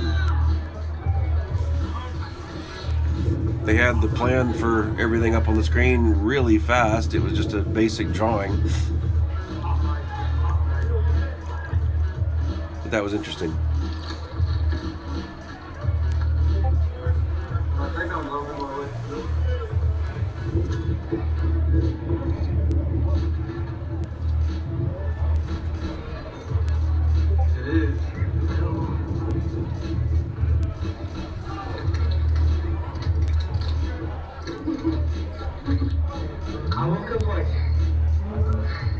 I'm so confused right now. 2.5 minutes remaining here in the halftime. Hope you had a chance to grab something to eat, grab something to drink.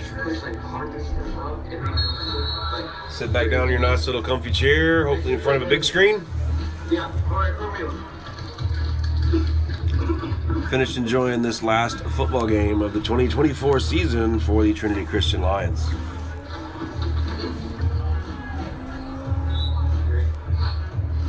Again, I want to thank our sponsors one last time, and then we're going to be getting ready for the half. Here we go.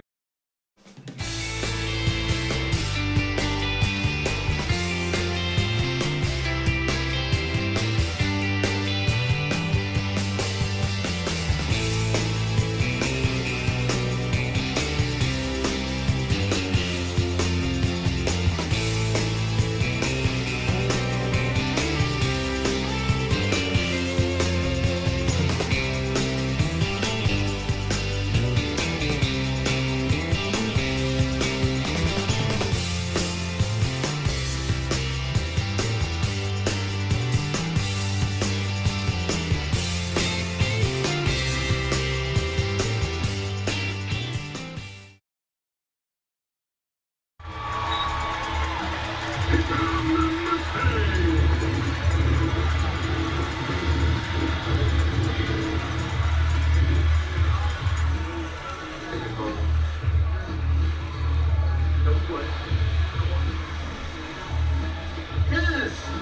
He's like trying a real game right now, right? Right. That's right. Here's your program. Hey, it's Tuesday. I'm in the box. Let's open. He intimidated him. He got scared. He's gonna catch it. Hey, find it, Kaden.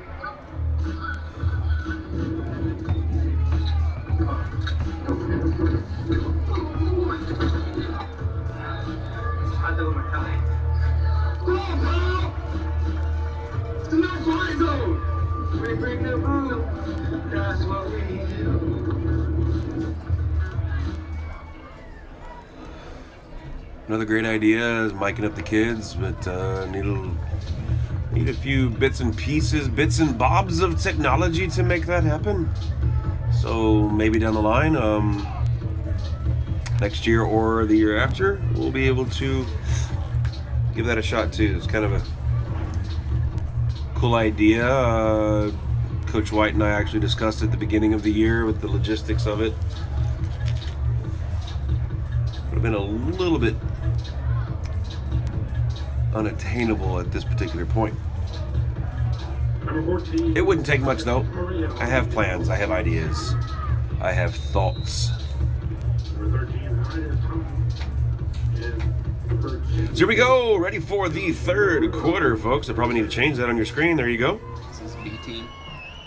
I do not know if they've decided to put in their second crew or not. Now I can see the birthday boy. Number 20 is still in there. Kickoff pretty high to Deacon Hiley, who runs over him. He ran into Neo. Is Neo going to get up? Yes. That can't be Neo. I'm sorry. That's Hudson Churchwell. He ran into Hudson Churchwell, and Hudson went down like a sack of bricks. I don't blame him. If Deacon was coming at me, I'd go down that quick too. He would. I would run like a scared. I would just run. Let's just put it that way. So, Trinity Christian starting off the third quarter. Yeah, there's at least three freshmen on the offensive line, as they have the whole time. JJ looks to hand it off to Deacon right off the right guard, rumbling, bumbling, stumbling for 3 yards.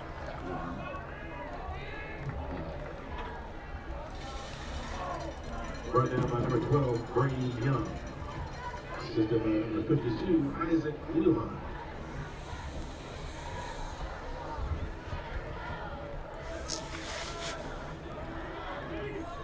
Again, I said it first half, the guys foregoing the wristbands and the looking over for the number of the play as they're huddling, sending the play in with receivers and what looked like Anthony Klein. Throwing to the right, Ryder Tolman with the catch. Gets a few yards and then is stopped, looks like about 2 yards shy of the first down. Bring up 3rd and 2. Rodriguez, the number 23, Kate Bishop. Brings up 3rd down and 2.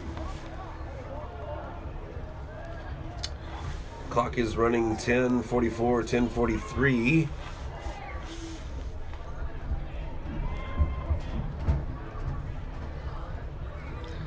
13 seconds shown on the play clock. Twins left, split right. JJ in the pistol with Deacon to his left and Joshua Marrero behind him. Handoff to Joshua Marrero, who is hammered the second he gets the ball. A loss of 1 on the play, bring up 4th and 3.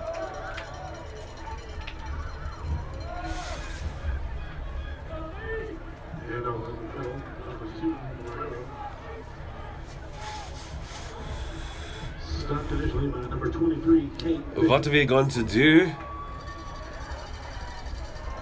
Brings up 4th down and 3. A little bit closer. Yeah, that's right now. Yeah, it is. What did we do different with the camera? Because now it's right. Yeah, That's weird. That looked fishy. And we got nothing. So Trinity, turnover on downs. And the Mustangs will take over the Trinity Christian at the 38-yard line. For a turnover on down, makes it first and 10 Mustangs. Again, that's mainly due to all of the injuries on the team. We just don't have a punt team. We don't have all our long snappers are hurt. Our punter is hurt. And all your linemen are freshmen, and you're just behind the 8-ball, guys. So that's really all we can do on downs where you would normally punt. Blake Mandry coming from behind to make that tackle. One of your main defenders for the whole season is out there. So Deacon's out there, has been a starter all season. Blake been out there, starter all season. Anthony Klein out there. Beck Wilson. Joshua Marrero. I think Dawson Ashley's out there. Handoff to number 1. Hopping, skipping, jumping, going out to the left side. Thrown out of bounds. Should stop the clock, but they're going to keep it running. And again, I thought he went out of bounds. You would have thought they would have stopped it. But there may be a agreement on just running it. I'm not sure. Looking to hand off. Oh, wow. Did he catch that? He caught that. That was a diving catch. The number 7. Oh, pass is ruled incomplete. Second down. On second down. The side of the window got in the way on the live stream. That's fine. Not a big deal. 25, thank you. That was a crazy pass.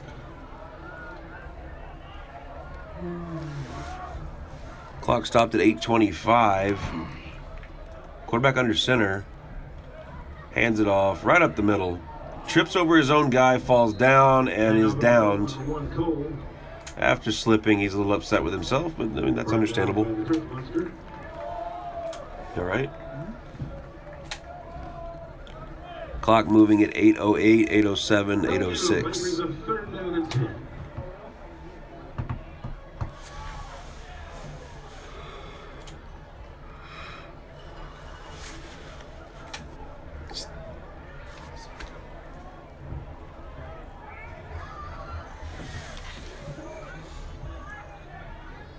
Again, back to pass, looking right, rolling right, throwing right. In the end zone, that's way out of the way.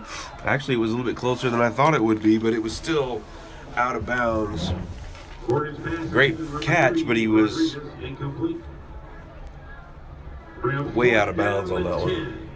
So clock stopped at 7:37.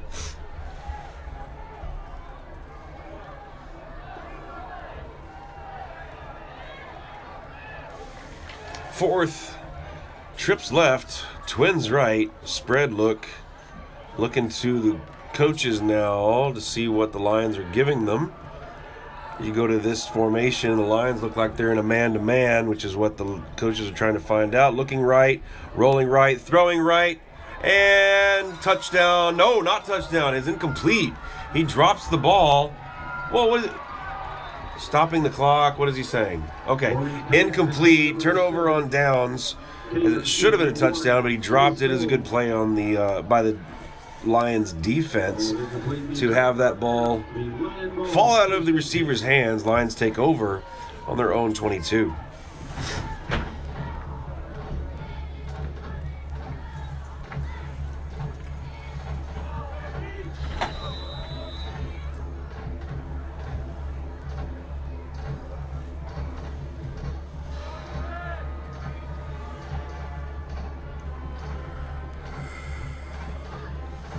Here we go, twins left, split right.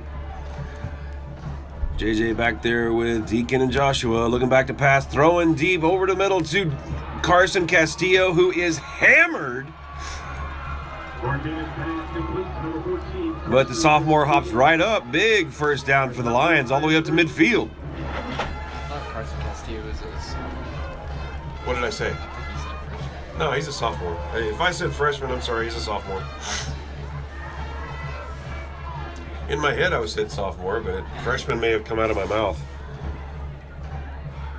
You got 14, 13, 12 seconds on the play clock. Twins right, split left. Again, JJ back there with Joshua and Deacon. Looking to hand it. Whoop. Kicked it out of the option to Joshua Marrero. Gets around the corner. He's got 8. He's got 9. And where do they mark him out? They marked him out with a gain of 8. Bring up 2nd and 2. Pushed out of bounds, number 3, Boston Rodriguez. And 8 on the play brings us 2nd down and 2. Joshua using that old shake and bake over there. He's probably, he and Deacon, are easily the most dangerous guys we have, even though our receivers aren't nothing to sneeze at. JJ back to pass, looking right, throwing deep right. And oh my goodness, did he catch that? I think he did on his. He caught that on his shoulder. Dawson Ashley went up one-handed, brought it down. I think he trapped it on his shoulder.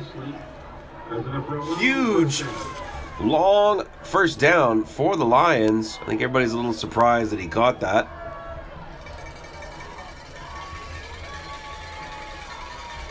First down on the 10 for the Lions. Trips left, split right. Joshua Marrero out in the slot on the left side. JJ back to pass, throwing right, and it is almost caught by Dawson Ashley. Martinez pass complete or incomplete. Intended for number 16, Ashley. Moving up by number 22 to Dennis. Again, like I said, it also would be good to get this goose egg off the board. Clock stopped momentarily at exactly 6 minutes remaining in the third quarter.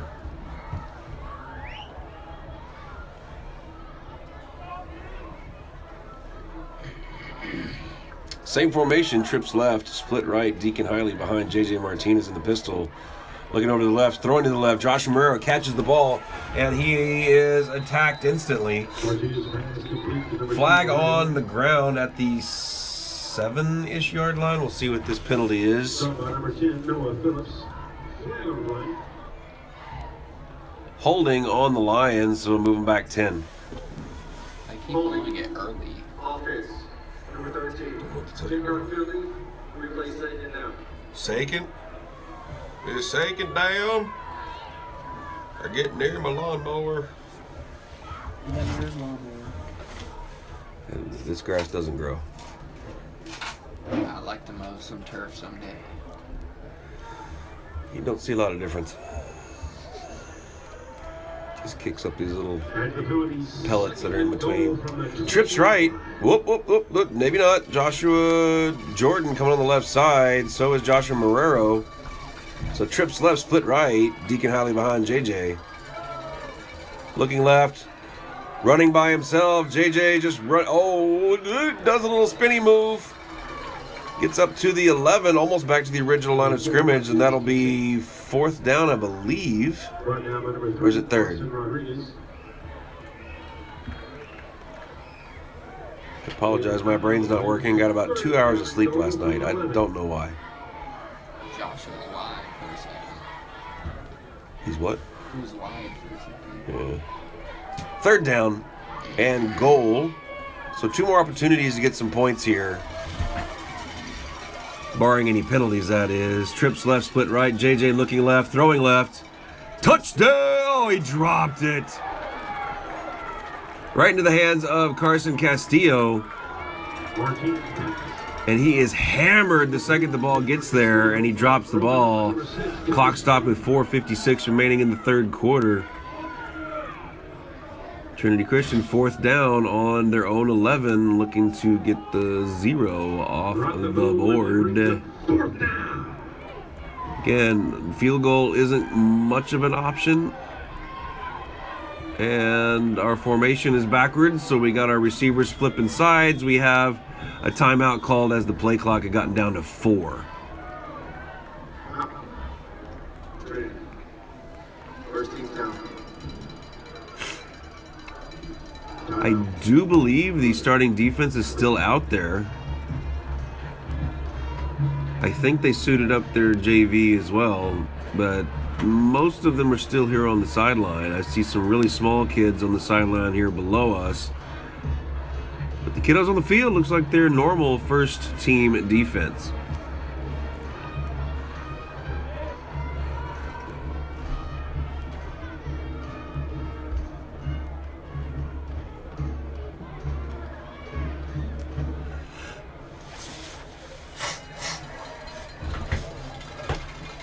Here we go, 4th down, folks. Jake, you go to the left a little bit, please. There you go. All right, Mustang fans, it's 4th down.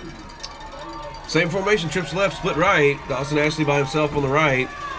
Joshua Marrero in the closest slot. Deacon Halley behind JJ in the pistol. JJ looking over the middle, looking to pass it, and it is knocked down, incomplete, turnover on downs. The Lions' best opportunity to score here in the game falls a few yards short. So with 4:50 remaining here in the 3rd quarter, the Mustangs take over on their own 11. Yes, on their own 11.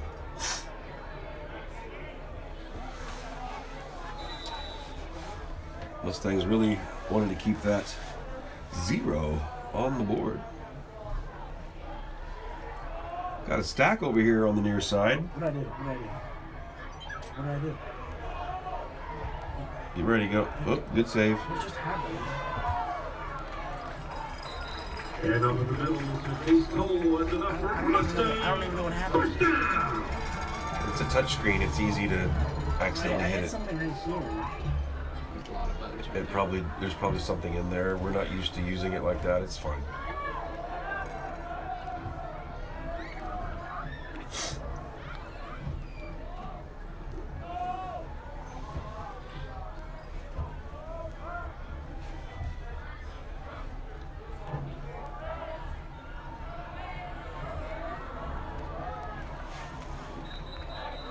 Flag down.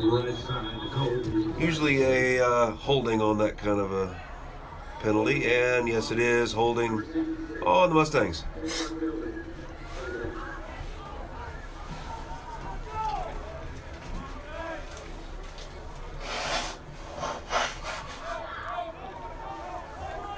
Holding on the call.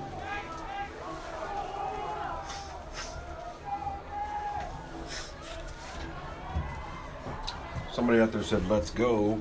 Now, I almost said you're saying it wrong because I'm used to how Coach Neal says, let's go. It's like you're doing it wrong. Let's go! Coach Neal style.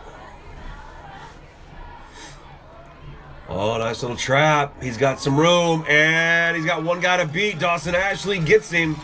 But not before he gets a Mustang first down. That's enough for Mustang. First down. Dawson having a decent game. It weren't for Dawson, that cat has a long touchdown right there. Clock is running at 3:35, 3:34, 3:33 here in the 3rd quarter.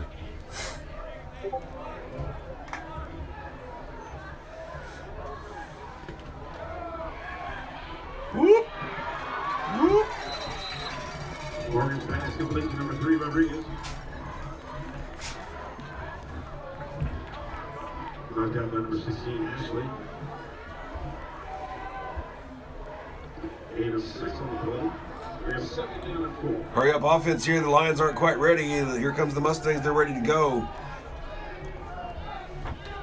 Got a spread look. Again, they want to see what the Lions do on defense. Now they're looking over at Coach, getting the play. So it looks like man defense. Ball's on the ground, picked up by the running back who gets it back up to the line of scrimmage, +2, excuse me, bring up 4th and 2. That was not a fumble rooski. That was an accident, but still.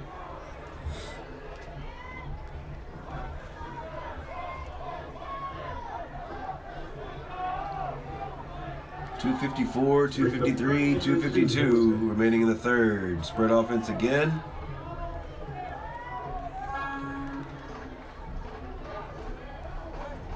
Straight up the middle, first down.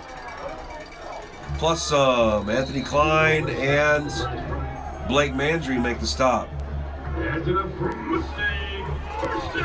We got a man down. It's number 24, David Carricker, but he is getting up. I figured I'd get a let's go from Coach Neal. He texted me, let's go! I can't even do it as good as Coach Neal does.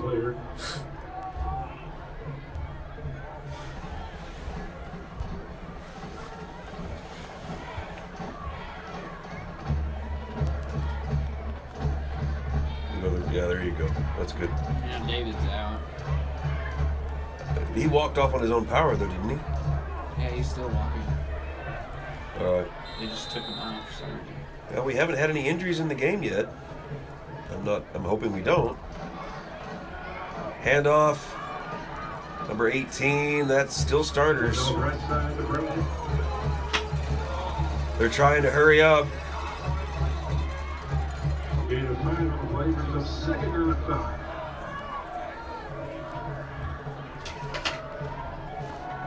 A lead to the right. Don't grab him like that.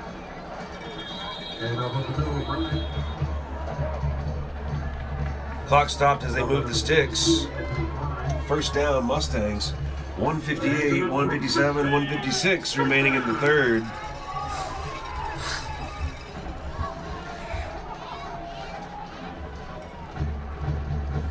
Same play. And Dawson might be able to catch him, and he messes him up enough to force him out of bounds at around the 10 or the 9. First down, Mustangs. What's wrong? You're fine. You're fine. This is just not an ideal spot for a camera.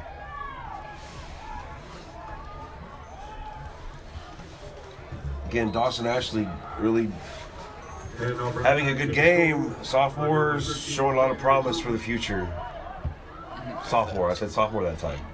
Brings a second down and goal from the 6-yard line. Wow, Lane Klein saying things he shouldn't say.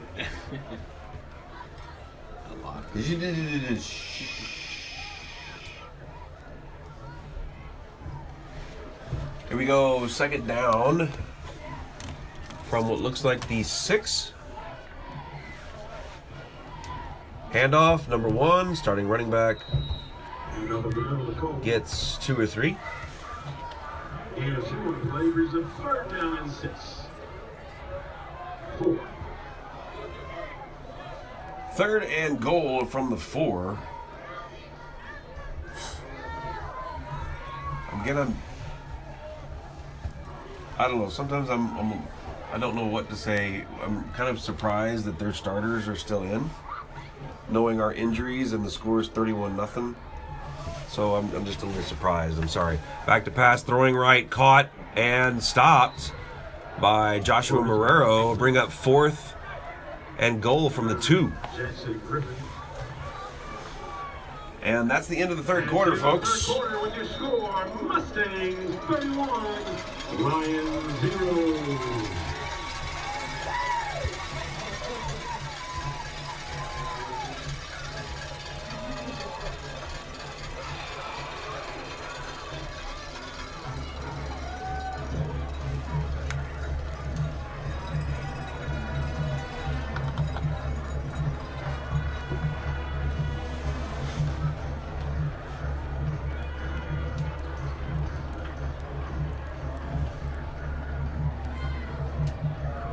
Is that tripod a bad idea?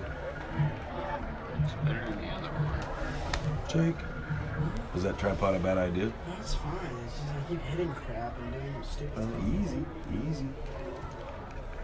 There's all kinds of buttons on there that you normally don't get near because you're using the tripod. So it's okay. He needs a quad pod. We normally wouldn't use that right there. So.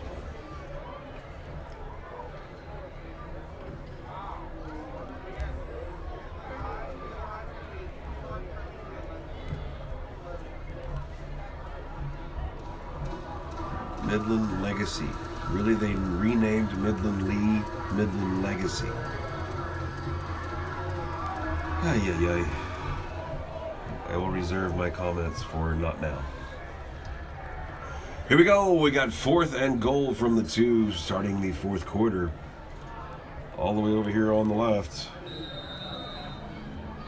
Trips left. Twins right. All right, here we go. 4th quarter action. Mustang ball. But you have quarterback right up the middle. What you bet? And I called it. Quarterback right up the middle. I called it. On the keeper.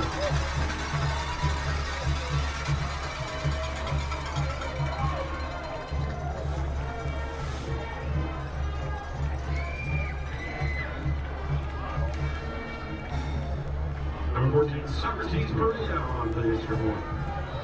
Really, the dude's name is Socrates? That's the coolest thing I've ever heard.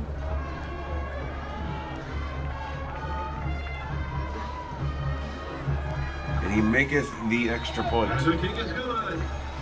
Way to go, Socrates! Mustangs 38, Lions 0. Little reference to Little Bill and Ted's Excellent Adventure there. Oh yeah, so crazy. Socrates.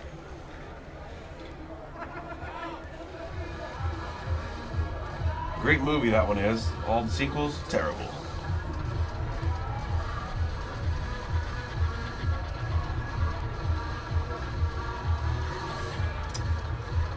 All right, so they're used up a whole 4 seconds in the 4th quarter to score that touchdown. So we have 11:56 remaining. It is 38-0. If you remember the rule back that I went over at All Saints, you have to be up 40 to have a running clock. So there's still not a running clock at this point. Dealing with that bunch, they did break out of it. I think they probably do a onside on that occasionally when they need to, which is not today. And they are kicking the pooch kick, end up to Joshua Jordan. Fair caught at his own 30. Trinity Christian take over their own 30-yard line.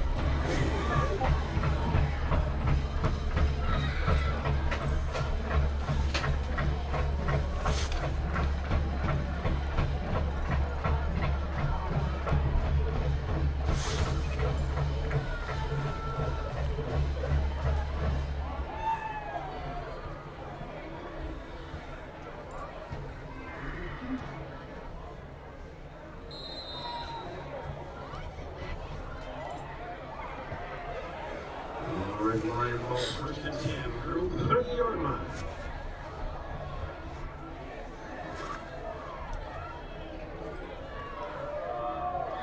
Handoff. Joshua Marrero. Okay, he's down. Let's not hurt him. We need him for other things. Loss of 2 on the play. Angel Villafranco.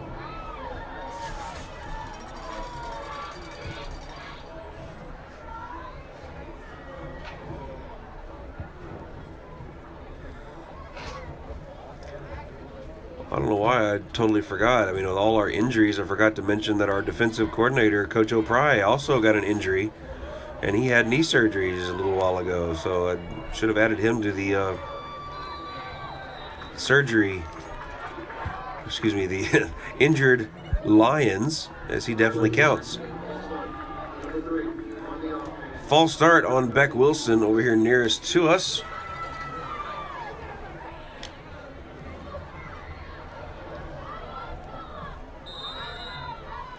After the building, 2nd down and 17. 2nd and 17. Doubles. Deacon Hiley behind JJ in the pistol. Big pass, and that one came out of JJ's hand a little wrong and landed way ahead and in front of Beck Wilson.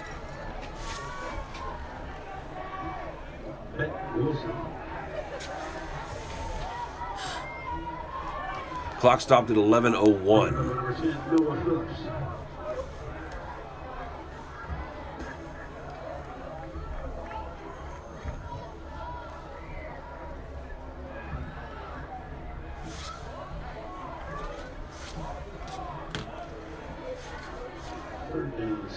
Same formation. Back to pass, looking over the center. JJ's going to have to run for his life. He's able to shovel it off to Deacon Hiley, who gets ahead of steam, and he's going right up the middle. He runs. Oh wow. I hope Jake got that one, because Deacon just plowed, trained through one guy. Don't think he was quite prepared for that. Clock is running at 10:43, 10:42. One of the bigger plays of the day, other than the pass to Dawson Ashley.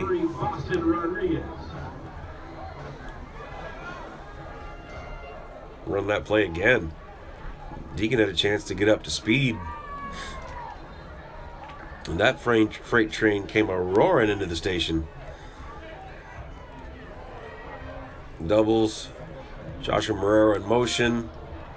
And Deacon is mobbed by 4 Mustangs. Initially hit by number 62, Joe Villafranco.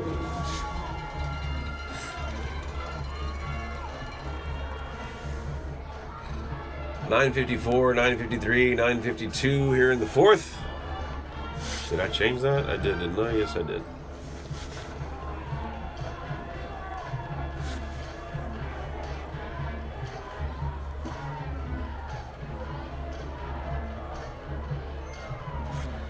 Trips right, split left. Highly behind JJ in the pistol.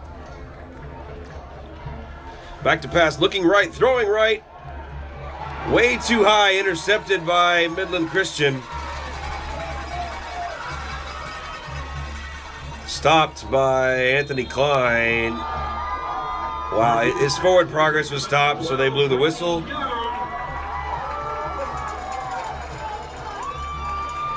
all the way down the Lions 43-yard line. We're making Mustang ball. First and 10.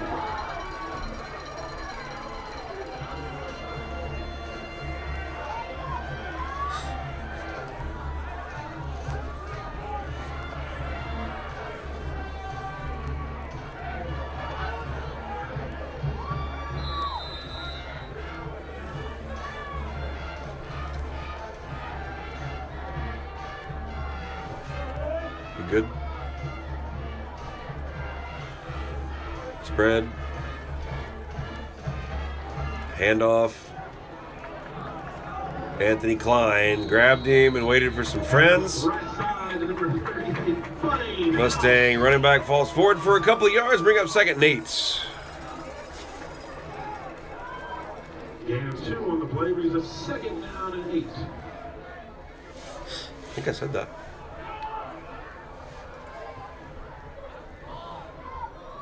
Same formation.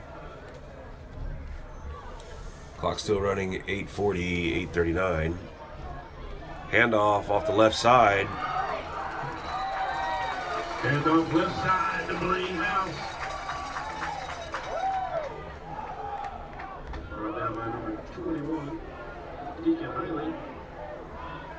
That's enough for a Mustang. First down.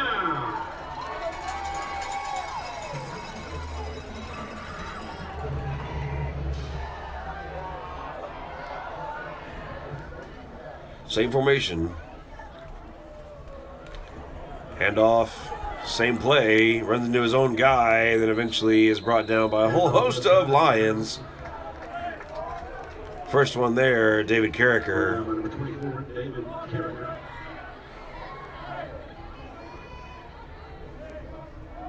Gators 2 on the play, brings a 2nd down and 8. So you got a freshman, a junior, and a senior on the defensive line. Your linebackers are 2 juniors and a sophomore.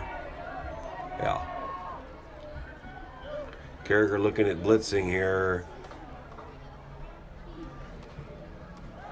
Handoff up the middle. Handoff up the middle, the blade house. He keeps saying the same thing I said. It sounds cool when he says it, though. Thank you, Lane Klein. Brought down by number 52. Anthony Klein. Gain of 5 on the play. Leads 3rd down and 3. Same formation. Same. Whoop. Handoff up the middle. I think the 15-yard line reached up and tripped him, and he fell down.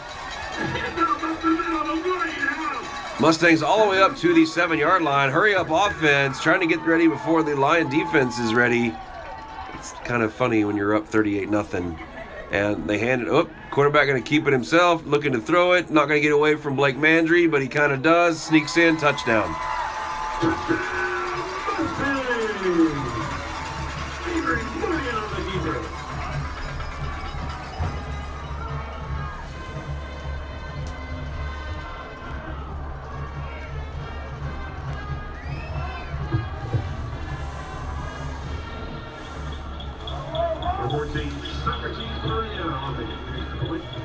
Get a little echo going there, boss. 6:22, being up over 40 now. You're probably going to see the rest of the game go into a running clock, and this game's going to be over rather quickly after that extra point right there, as you got Midland Christian up 45-0 here in the season finale of the Trinity Christian Lion football varsity team here in 2024. It is our, wow. It is the Lions' first year in D2, and there is a learning curve, obviously, and then having to deal with all these injuries as well just makes it a long road to haul. 28-7. Midland High leads Odessa Permian 14-3. And those are your scores for the look around the state. Do not forget, tomorrow, regional finals. Let's celebrate the Lady Mustangs. And the Lady Lions from Clyde going against Fort Worth Southwest at noon. You look left a little bit, please. Oh, Socrates is kicking again. Let's go, Socrates.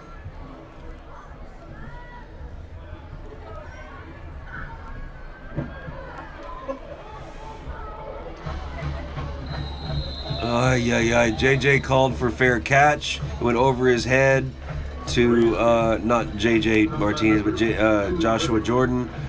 Caught by Joshua Marrero. They stop it right there, which they should. I think Joshua Jordan thought it was going to come down to him, but it went over his head to Joshua Marrero. A lot of Joshuas here. There's a lot of Joshuas here. It's huge. The lead by the Mustangs is huge. I know my impression's terrible. I can't do Trump. So clock is running, like I said, 5:40 and counting. 45-0 Mustangs over the Lions here. Joshua Marrero in motion.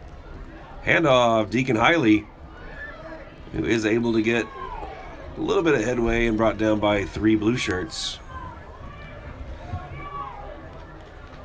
The Blue Mustangs. Number 21, Riley. Brought down by number 51, Ryan Dillard.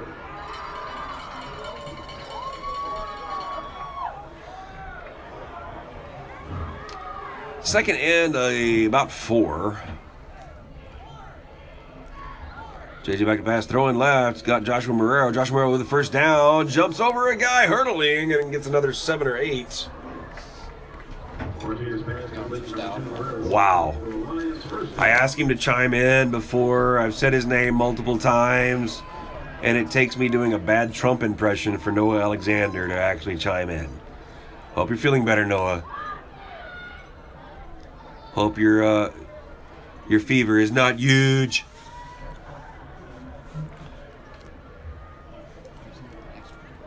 Our coaches. Trips right, split left. Handoff Deacon Hiley, who has no shot.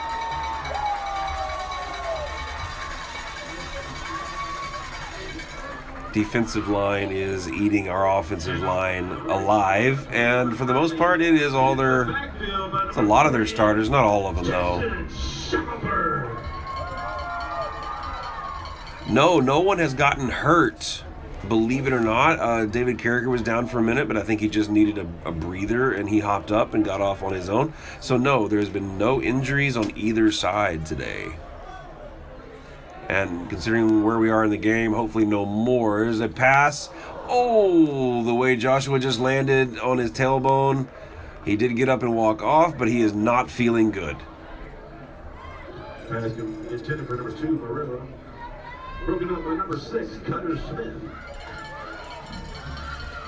Brings up 3rd down and 12. I thought he caught that. I thought he did too, but the way he fell, I mean, he fell from like 5 feet in the air straight down onto his tailbone. Oh, apparently Noah was appreciative of my latest huge.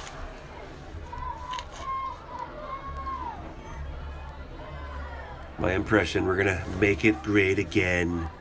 At some point, it'll be huge and decent and better than it was. Okay, easy. Oh. Sorry, at this point, I'm just worrying about JJ's well-being. JJ working hard to gain some yardage. He got upfield a little bit.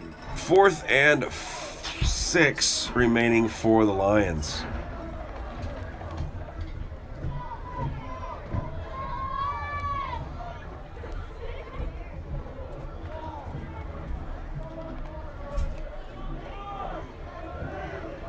Trips left, split right. Dawson Ashley by himself down here nearest to the camera. Deacon Hiley behind JJ Martinez.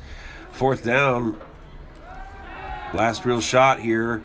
Throw it over here to the right. Deacon Hiley's got plenty of room. Run him over, Deacon. Deacon down to the 30. Clock still running. 154, 153, 152. 1st down, Lions.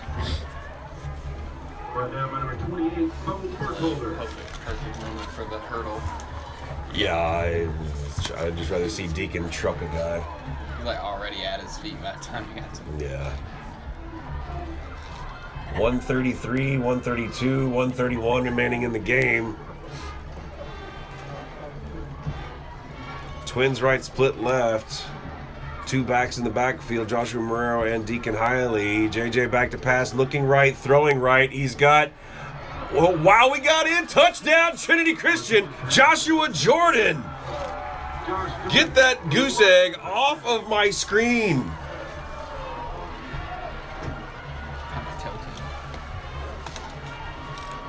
Way to go, JJ, with a long strike to Joshua Jordan, who's hit at the line and falls in for the Trinity Christian touchdown. First points of the game for the Lions. Chris Baca out for the extra point, and we have a flag. What happened? Why are we throwing the flag there, bruh? We had too many people on the field as Anthony Klein goes running off. They are going to walk it off, as they should.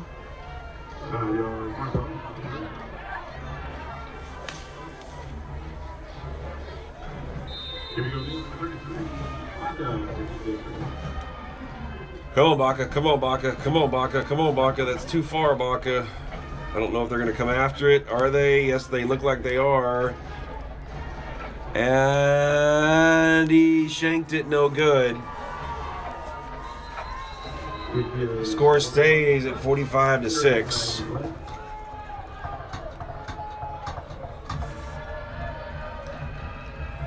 But got that goose egg off of the board.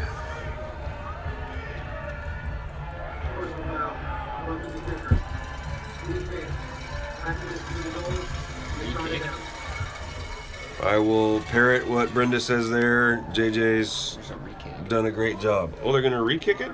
Yeah. What was the problem? Roughing the kicker. Oh, really? Did they run into Baca? Baca's not having a good day. I think he's been run into every time he's been on the field.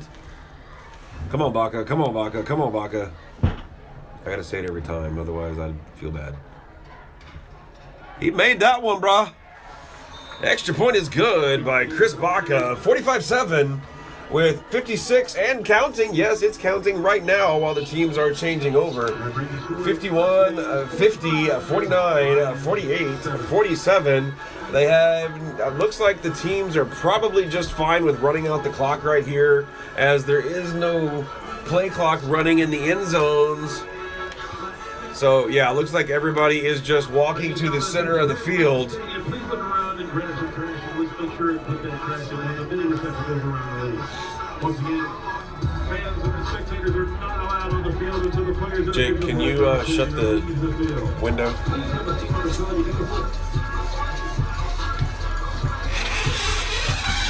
What a lovely sound you discovered. It's all right. We're going to do it this way for the remainder of the time as Jake shows you the handshakes at the end of the game. Again, I'd like to thank everybody that took part in this year's football team as we see as the 2024 season for the Trinity Christian Lions football team comes to an end. I just want to say thanks and good job to our current seniors, which would be, I gotta find them all. JJ Martinez, first off, again, great job by JJ coming in and leading our team the entire season. And we're glad to have him, that's for sure. Was our next one. We have so many guys are not even on this list right here. Chris Baca, our kicker, being a senior, and he's done after that kick right there. Way to end the season with the one through the uprights, bro. Again, Hayden Rowden, Luke Peck, Anthony Klein. I know I'm forgetting somebody who wasn't able to make the trip. I'm sorry if I'm forgetting you. I will say thanks to the number 6. That would be Hayden Rowden. Didn't I say Hayden Rowden? Yeah. Again, thanks to all our coaches who worked their tails off this year, working from adversity, obviously, and everything that happened to the Lions this year, obviously with head coach Coach Riley White, Coach O'Pry having been run into, I believe, at a JV game and had surgery. I don't know that he's even here today. Is he? I didn't see him over there, guys. Did y'all see him? Didn't think so. Yeah, now they won't talk. Coach McDonald, obviously our offensive line coach, thanks to all of these guys. Sam Stewart, defensive backs. Josh Allen, defensive line. Zeke Bermea working with the running backs this year. His first year doing that. Obviously Devin Rocha working linebackers. Colt Scott working defensive backs. Jackson Davis working the is an offensive intern up here in the press box with Coach Cowart, which I missed on accident. He's the passing game wide receivers coach. So thanks to all of those coaches this year. Again, we'll do a shout out to Lane Klein coming in to work the end zone camera, doing a good job of working a apparatus that was not functioning at not even close to peak efficiency, and doing a good job of that as Coach White wanted to have the end zone camera working this year, and we'll get some better equipment for him next year. And being with us today here in the press box, I'm proud of him for being able to keep his mouth shut. I didn't know if that was possible, but apparently it was. Wow. And then obviously to my son Jake in his second year as being my live stream cameraman and doing a good job of that and always trying to be better. Getting mad at himself when he messes up, which just means he wants to do it perfect, and I can't blame him at all for doing that. So again, thanks to everybody that brought Trinity Christian Sports to you this football season. Hopefully we can kick it up even better for you next year.